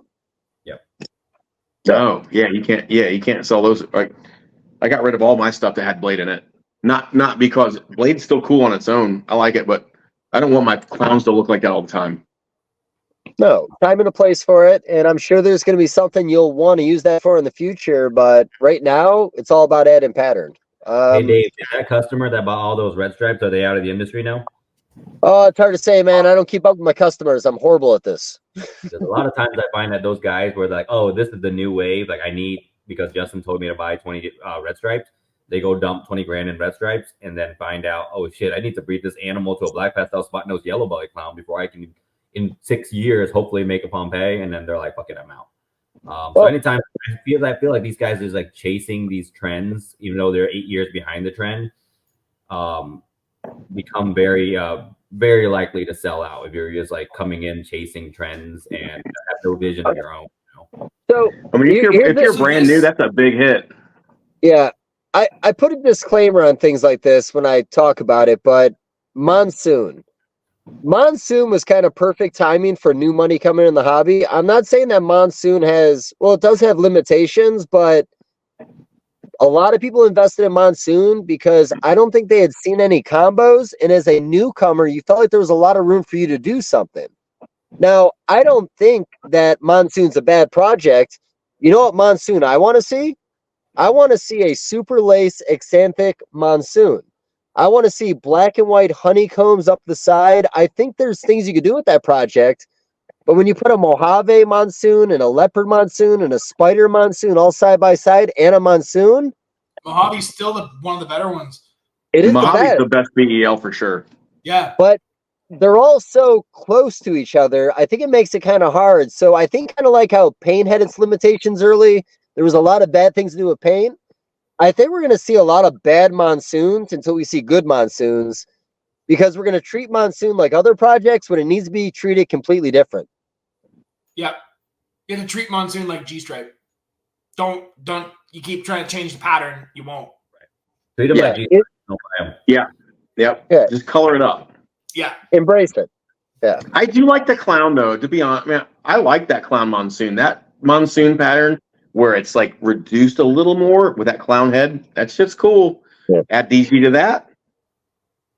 Well, here's the thing. I am a good example of what you're saying. I'm slightly balding like a clown, but I've got this really nice bright colors on right now for the rest of my body, and that's a selling point for you. And I love that, Chad, because you're my boy. Yeah. But Yeah. I'm just saying, the clown monsoon looked like a monsoon with a clown head. It does. Not I think enough it's for cool. me. Yeah, I'm not gonna an spend 50 asshole. grand I'm on saying it. Not enough. Right. I just say no, it's not enough for me to spend a ton of money, but I can admit it's cool looking. Yeah. But again, I think there's an avenue you can go down based on that pattern, but I think we're going to make bad ones in the process. That's all I got to No say. I doubt. think that's going to be a tough project for some people. Yeah, no doubt, dude. That's going to be like a rare, very, very acquired taste project. When leopard doesn't do much to the pattern, I mean, goddamn, dude, what else are you gonna do?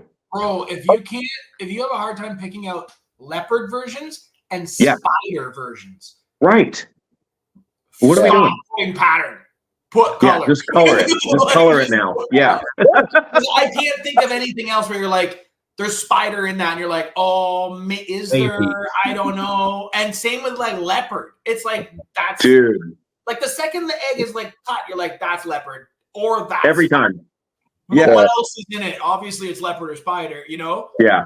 Where monsoon, it was like I saw the leopard monsoon and the spider monsoon. They were both like, yeah, it's Super subtle. there, but like, you know, it's We haven't seen a DG yet. We haven't seen a DG yet though. Like that's gotta be cool. it's coming. I'm sure. I'm it's sure coming. it is. We said that about Sunset too. I know we did. We were hopeful for the Sunset DG. You know We what saw I mean? the But Ultra monsoon, which I was like, there's an ultra. I haven't seen that. I'll have to look for that one. Is that one cool? it's okay.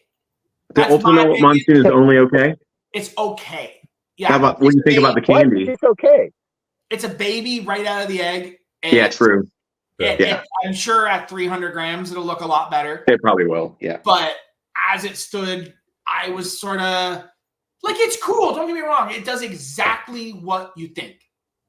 It just does that work because the Ultramel really thrives on like the purples, the blacks, And in contrast, it needs contrast. And Monsoon doesn't offer that much contrast. Not a lot. Not a lot. I worry about Desert Ghost with Monsoon that it'll wash it completely out because Well, it's either that or it changes the background to black and the spots to a lighter color and increases the contrast. That's what I'm hoping it does. no way. I hope so too. You don't think it will? Why would DG flip all of a sudden? DG is going to enhance what's black on that already, Yes. And then should highlight what's not black. which is the body. The body should be tan colored, like Mhm. DG colored, and the little speckles should be more black.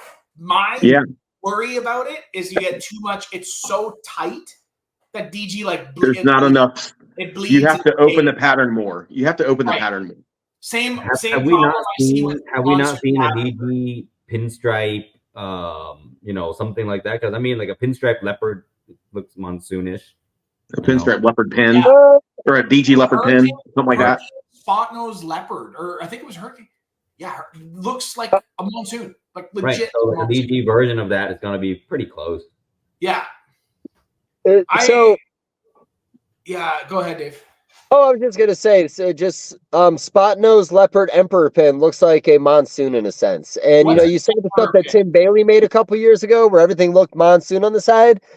So essentially, it took 5 genes to get to a single gene recessive. And Yeah, I still think that $100 monsoon's worth. Yeah. But Yeah. you could buy that for what's No. that snake worth? $800. Right. Not even. I mean, Right. what the fuck are you gonna get for that animal, man? And I'm not shitting on monsoon. I'm just saying that a lot of new people bought in, and they're gonna treat it like clowns and make a lot of bad combos, in my opinion. They're gonna do what you. Yeah. I worry about like lavender monsoon. Like, you know how you guys made lavender pins and stuff? Obviously they look don't look. amazing. There's no lavender. There's Out of no the lavender. Out of the egg, they're beautiful, like orange Right. with the white stripes. Give it 6 months, and it's like a full yellow snake. It's an The orange. contrast goes away. Pin striping just bleeds into yellow, and it Yeah. overtakes it. I worry that monsoon will, because the pattern's so tight. You'll see that that yellow just bleed through all that. Mhm. And I wonder, So, like Ultramel, it didn't have any purple. It was just that Ultramel body color, and you could see the little pattern through it. There was no purple in it, and that's what you need in it. And Monarch, you'll need that too. Yeah. You need the blacks. And does Monsoon have great blacks to start with? Like, The black plural, man. This man out here just throwing it out there. you do. Oh, for fuck's sake. Hard bees in Canada, buddy. Hard bees in Canada. He didn't say hard R. He's safe. Wait, hard R. We're not talking about Randy's. It's an inside joke. That's high school, buddy. Girls need black to work with the contrast, and I don't know. We'll see. Well, and we're kind of giving a lot of things away, but I'm just saying that, we got to treat things differently. And I think new people coming in can't really look at it in a rational way. They go with the trends, they go with what's hooking, what people want. But like, even the old school guys are still doing dumb fucking pairings, still making dumb all shit the that we time. know is probably going to look horrible. Yeah. It's a dumb saying, but I've been saying it for a little while. It takes just as long to make a nice animal as it does to make a awful looking animal in this hobby. Same process, same everything, but your outcome might suck sometimes, and you got to accept it, man. Suck. You don't know until you do it, because you could pair something that you might think is stupid, and you just never know, bud. Like, you could hit some banger stuff out of that. Yeah, But it does, like, now, like, I try to be very common sense, like very calculated when I make pairings. I think about it a long time. I think about it a year out even. And I just, just like the monsoon, like, I don't have it for a reason. Not because it's too expensive, just because I don't know what I want to do with it. Mm-hmm. Yeah. Same with sunset. I just have there's too many limitations for my collection. No, I get that. You only have so many snakes, right? Like, I don't have that many. Yeah, it's not. I have a couple hundred snakes. That's it. Not that many. for most people, that's a lot. Yeah. It is a lot, but in the grand scheme of things, it's not. Like, when you have a recessive projects, like I have Desert Ghost, Clown, Pied Exam, all that stuff, puzzle. I have a lot of each, because you know what I mean? Because I want everything. I want to make as much as I can out of that one project. There's certain projects that I already see the dead end that I just don't want them. Yeah. It's fair. Hey, by the way, Bob, are those not to like say special dead end. grapes? You've been peacocking those grapes this whole time, man. What's going on with those grapes? My mom brought them. She flew in 2 days ago, and she brought these are Logans. Okay, Oh, yeah, I like right. that. Yeah, you came in dangling right off the start, man. I feel like you just wanted us to talk about those grapes this whole time. Otherwise, you wouldn't keep on putting them in the camera.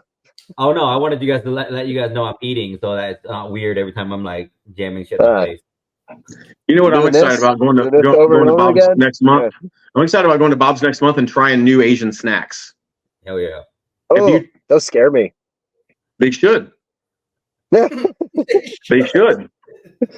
Well, 'Cause I've I'll never try had them a all. freeze-dried crab before with the whole body. Freeze-dried baby crab. Oh, Oh yeah. yeah, it was tasty. I liked it.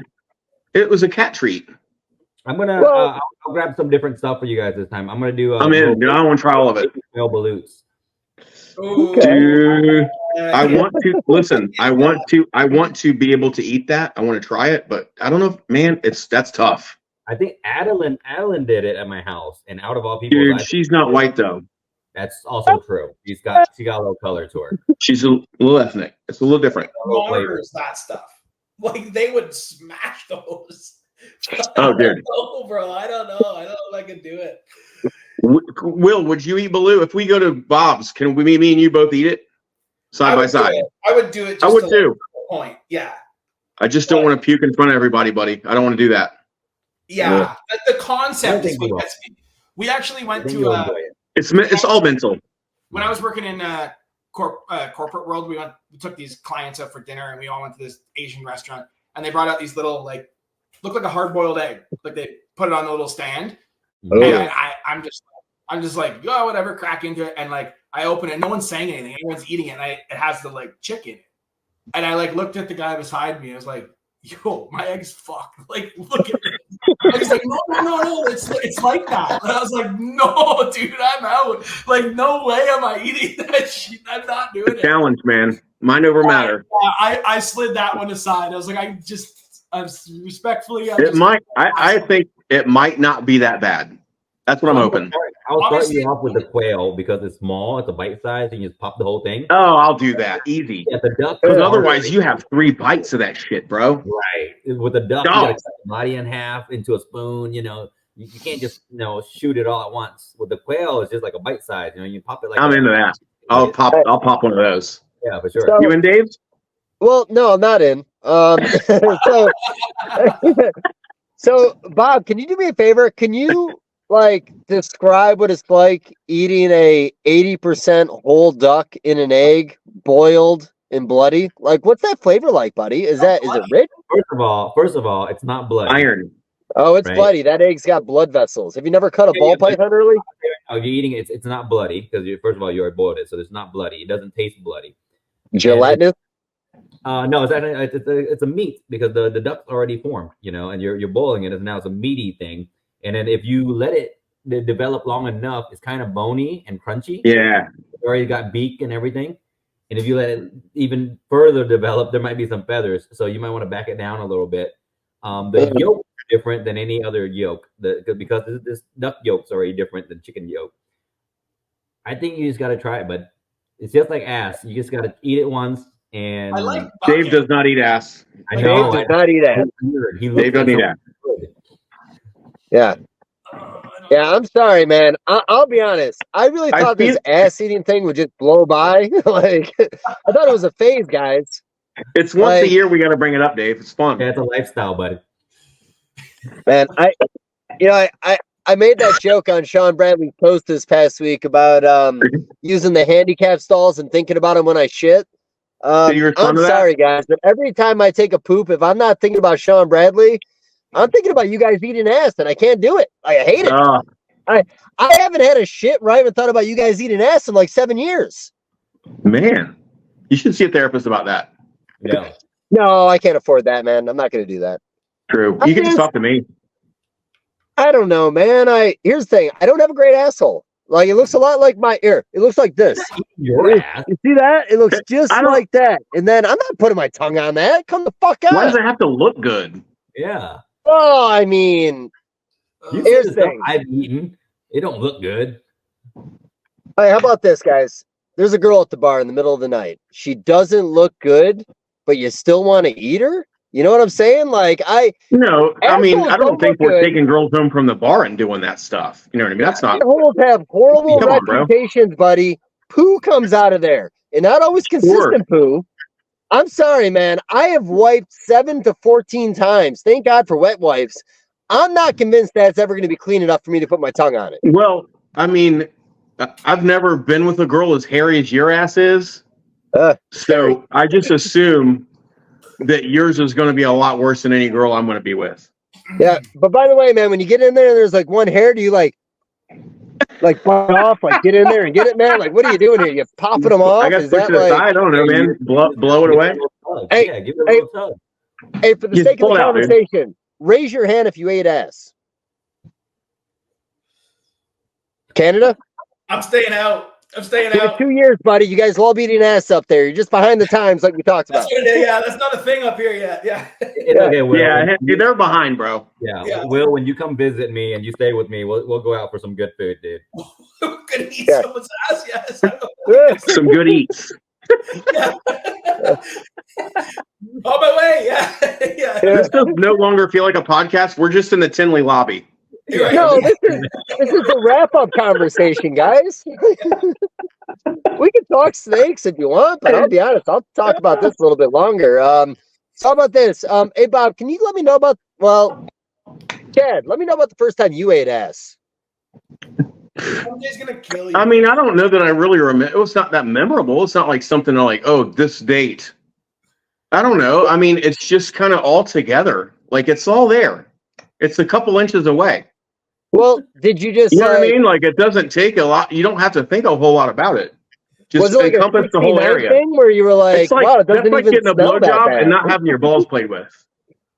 Yeah. Hey, man. Hey, I'm It's all there about together, everybody right? getting up. Yeah. Well, okay. Well, guys, I'm very curious right now. Like, is eating ass like a special occasion? Is this like a No. Valentine's Day thing? It could be a daily thing. Who knows? You just add it into your regimen. Wait a minute. It's a tool in the toolbox, brother. Yeah. So, okay, Bob, when you're eating a half-developed duck out of an egg, you're thinking, "Wow, I could do anything." Like I'm gonna eat some ass. Like, there's no limits. The half cooked or half incubated egg is actually a delicacy. That's not something you do every day. No, Explain the flavor. Yes. It's like eating caviar, man. You don't eat caviar every day. They can afford that. I breed ball pythons. They can afford to eat balut every day. That's like I mean, do you guys splash some flavor on it first before you get in there? Like, do you guys put hot sauce on it or something? Frank's No, right. I just eat that. Texas heat? Frank's on everything, buddy. Slurp that thing. Yeah, you crack it and that's it. Okay. We're talking about Hey, asses or so- eggs? I know we're at the 2-hour point. I just want to let Bob know. I want to challenge you, Dave. This is not a race by any means. I do not want to race again. I want to swim Bob's Lake again and not die.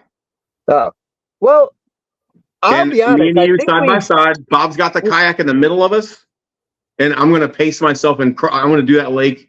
I want to challenge. I want to beat the lake. The lake beat me last time. I'm beating the lake this time. Well, that was Are you almost in or are you not gone. in? Yeah. Huh? Well, I'll swim Bob's Lake again, but Yeah. I'll be honest. We went in with more confidence than anybody else, and we looked like We the biggest went in assholes out chasing there. fucking endurance athletes, and we're not endurance athletes. I'm an We endurance tried to keep athlete, up. We man. tried to do what they're doing. It just doesn't work. Well, I'd have been fine. I kept running into dudes with my hands. I had to like stop and reset. Eventually, I gave up. I wasn't going to win. You gassed out. Yeah. Hey, No, that you- was rough, It though. wasn't that you weren't going to No, it was rough. make it across, bud.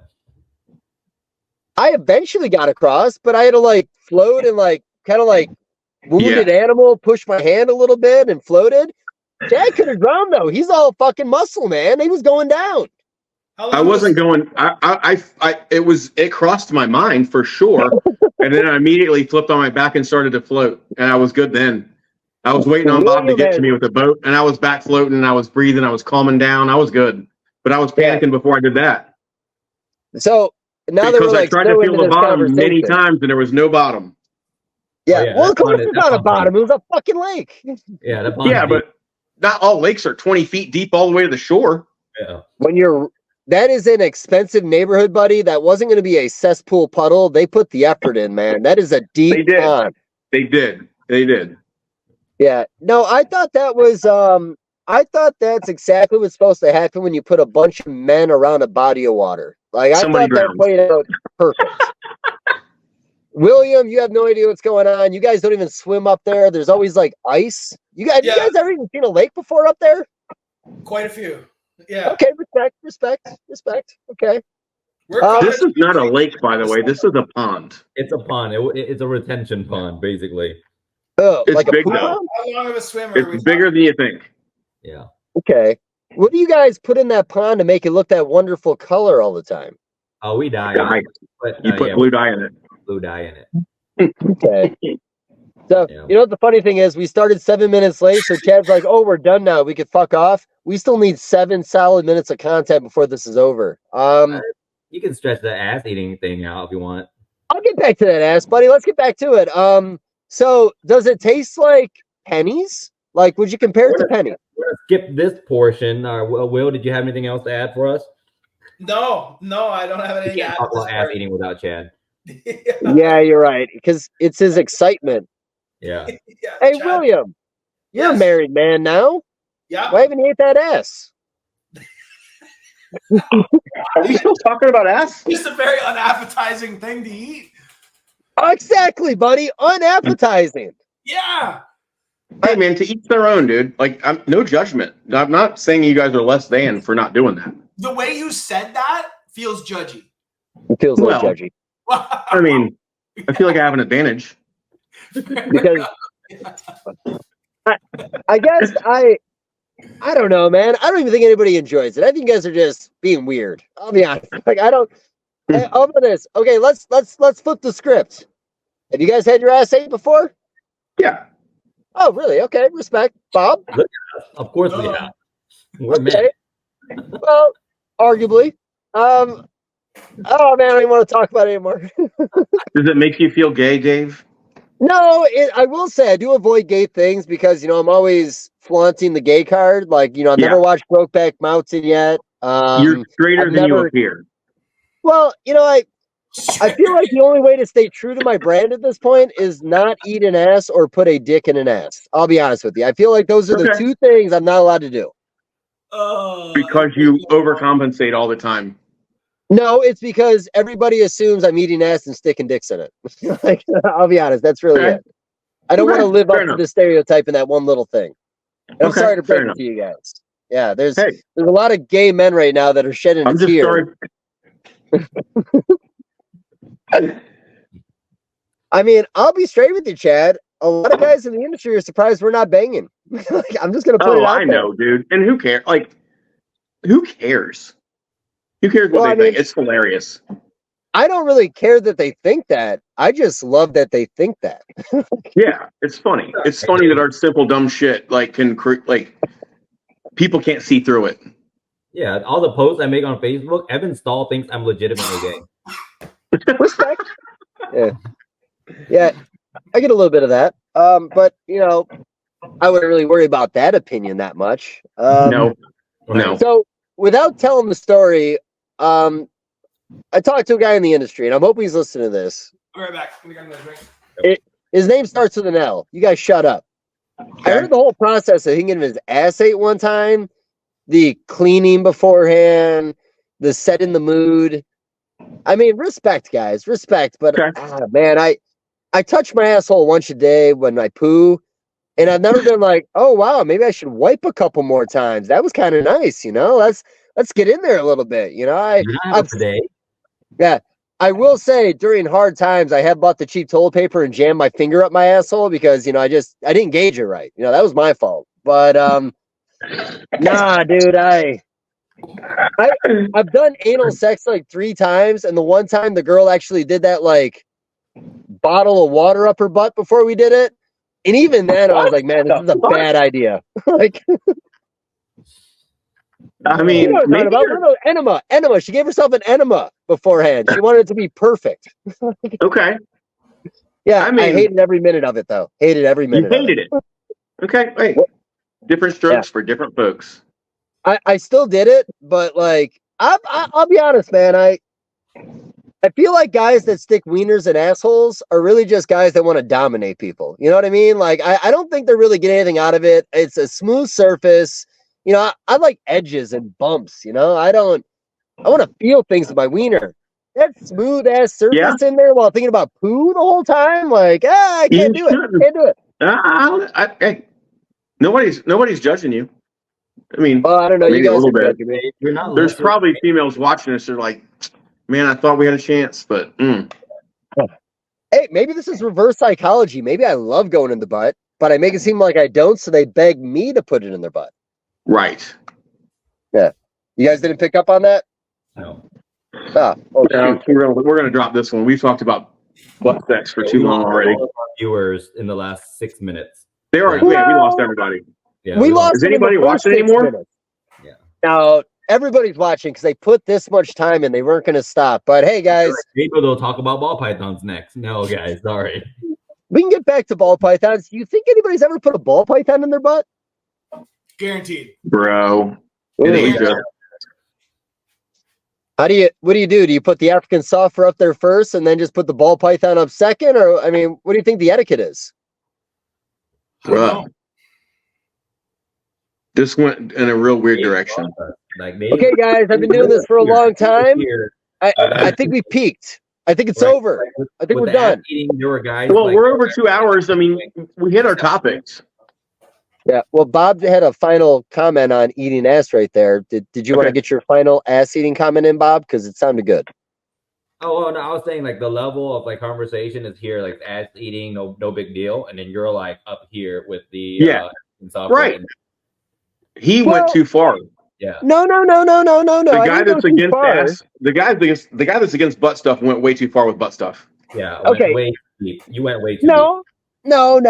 Here's the thing. Have you guys ever tried to put a ball python back in a V18? It keeps popping out on you. It just doesn't want to go back in.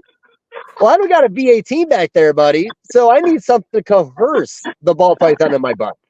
I'm sorry for being one step ahead on this, even though I don't do this kind of stuff. Like, have you ever tubed a venomous snake? Oh, that. I'll be honest. I have not. Okay, So well, what you're saying is it's more do of a that first. forceful thing. Do that first, and then it will make sense. Okay, but I like that. So what you're saying is I got to put the acrylic tube in my butt and then put the ball python in the other end. I mean, if I were to be interested in doing that, that would work. There's no way I would think. This. There's no way. You know what my favorite thing is? I really hope MJ's paying attention. And by the way, happy birthday again, buddy. Happy birthday, MJ. Happy birthday to MJ. 30 minutes. Yeah, happy birthday, MJ. We had a good show for you for about an hour and 50 minutes, and then just went to shit. MJ, you know he's probably going to edit this part out. I've just assumed. I hope he doesn't. Bro, no. I hope he used this for the thumbnail or like the intro. 30 seconds. The intro. Yeah. No, here's the thing, guys. MJ's intro to the podcast is 3 screenshots of my dick. Like, I don't think he's gonna cut this out. I think this is here to stay, guys. Hey, man, how about this? I'm ready for the closeout because all we're gonna do is talk about buttholes. Hey, guys, Daytona this weekend. You're on the way. I'm looking forward to it. I want you to come by Chad and Bob's table and tell us about all the ass eating experiences you've had over the years. I'll talk about it. No, we'll talk about it a little bit, and then we'll talk snakes and invest in your money properly. But I'm just saying, if you want to break the ice, I want to hear about those buttholes, guys. All those butthole conversations. Can we talk about Daytona a little bit before we leave? What's that? Are we going to talk about Daytona a little bit before we leave? I don't have any subject matter or anything, but this episode should drop on a Thursday. Everyone drives in on Thursday. No, it's dropping on Wednesday, midnight on Wednesday, buddy. Midnight on Wednesday, we're dropping this one. I agreed to do a live on Friday, so this could come out on Wednesday. Okay, cool. Yeah, so this is going to be what people feast on the way to the show, and I really hope everybody stuck it out this long. What about this, guys? For Will, are you going to come to Daytona this year? No. Okay. Legality issues, buddy. Legality issues. Oh, true. For the Canadians. Yeah. Well, that's close. I'd have to fly to Daytona. I just didn't get my passport renewed in time. Oh shit! Okay, gotcha. Yeah. You could have taken a cruise down, buddy. Yeah, you don't need a passport for that. Cruise all the way down. Yeah.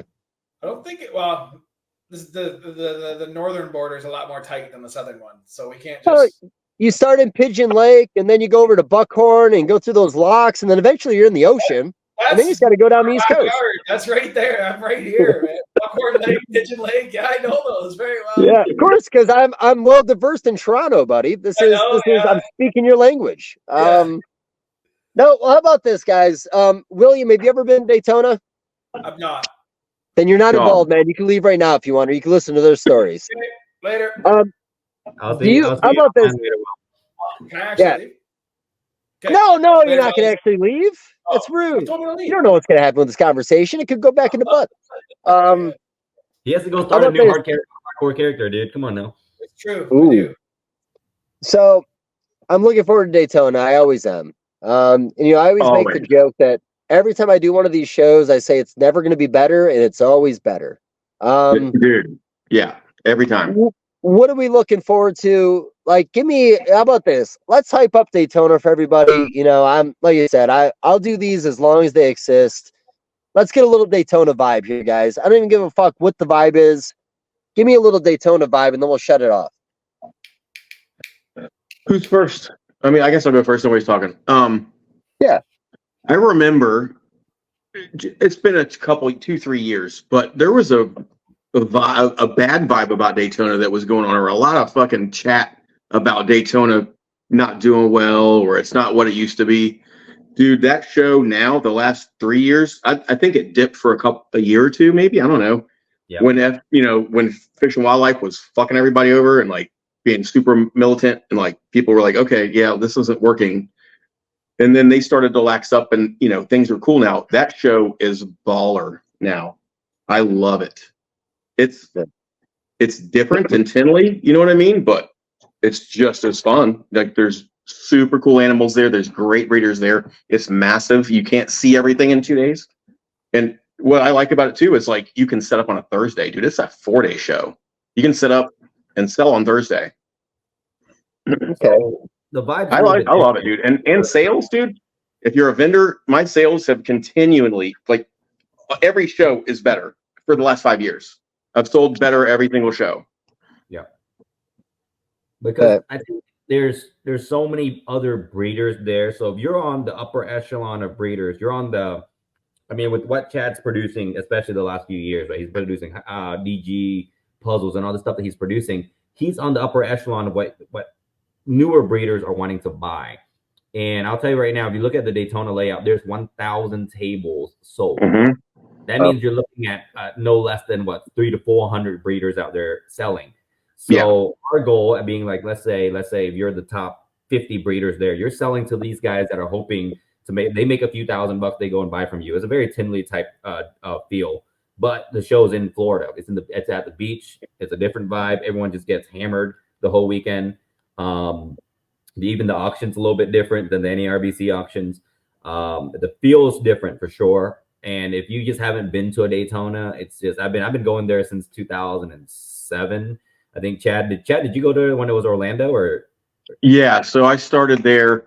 I was working for another breeder just as a helper in 95. That's when I started. So I think I did that 96, 97, and then late 90s, me and a couple buddies, we started just getting our own tables. And I think I missed a year because I got on the fire department. I couldn't take vacation for a year or two. But I've been there ever since the late 90s. Yeah, if you've been there long enough, man, that show, you see peaks. I think 2018, 19 were probably the worst years of Daytona. It was just kind of dead. Not a lot of breeders showed up. And then now there's more breeders now than since I've been. Well, they're breaking the door down to get in, man. Yeah, the 2007 was like pretty popping, but now, dude, I mean, there's so many vendors. Chad's right. You won't see every animal there, even if you're there for 4 days walking around. You won't see all the breeders. You won't see all the animals, and it's legitimately, in my opinion, still one of the best shows in the country. Obviously, Tinley's the peak, right? Everyone's like Tinley's the pinnacle. Daytona and rivals. I'll be honest, rivals Tinley. It's a nice show. So I just to add to that, I think Tinley is potentially a better ball python show. Florida has the diversity, it has everything, man. If you're a colubrid guy, turtle guy, like anything you're into, they've got excess amounts of it. I think it's awesome. I think Pomona and Daytona probably have the most diversity on the table. I love Tinley, but there's something about the West Coast and Florida that is it's better when it comes to diversity. Oh, okay.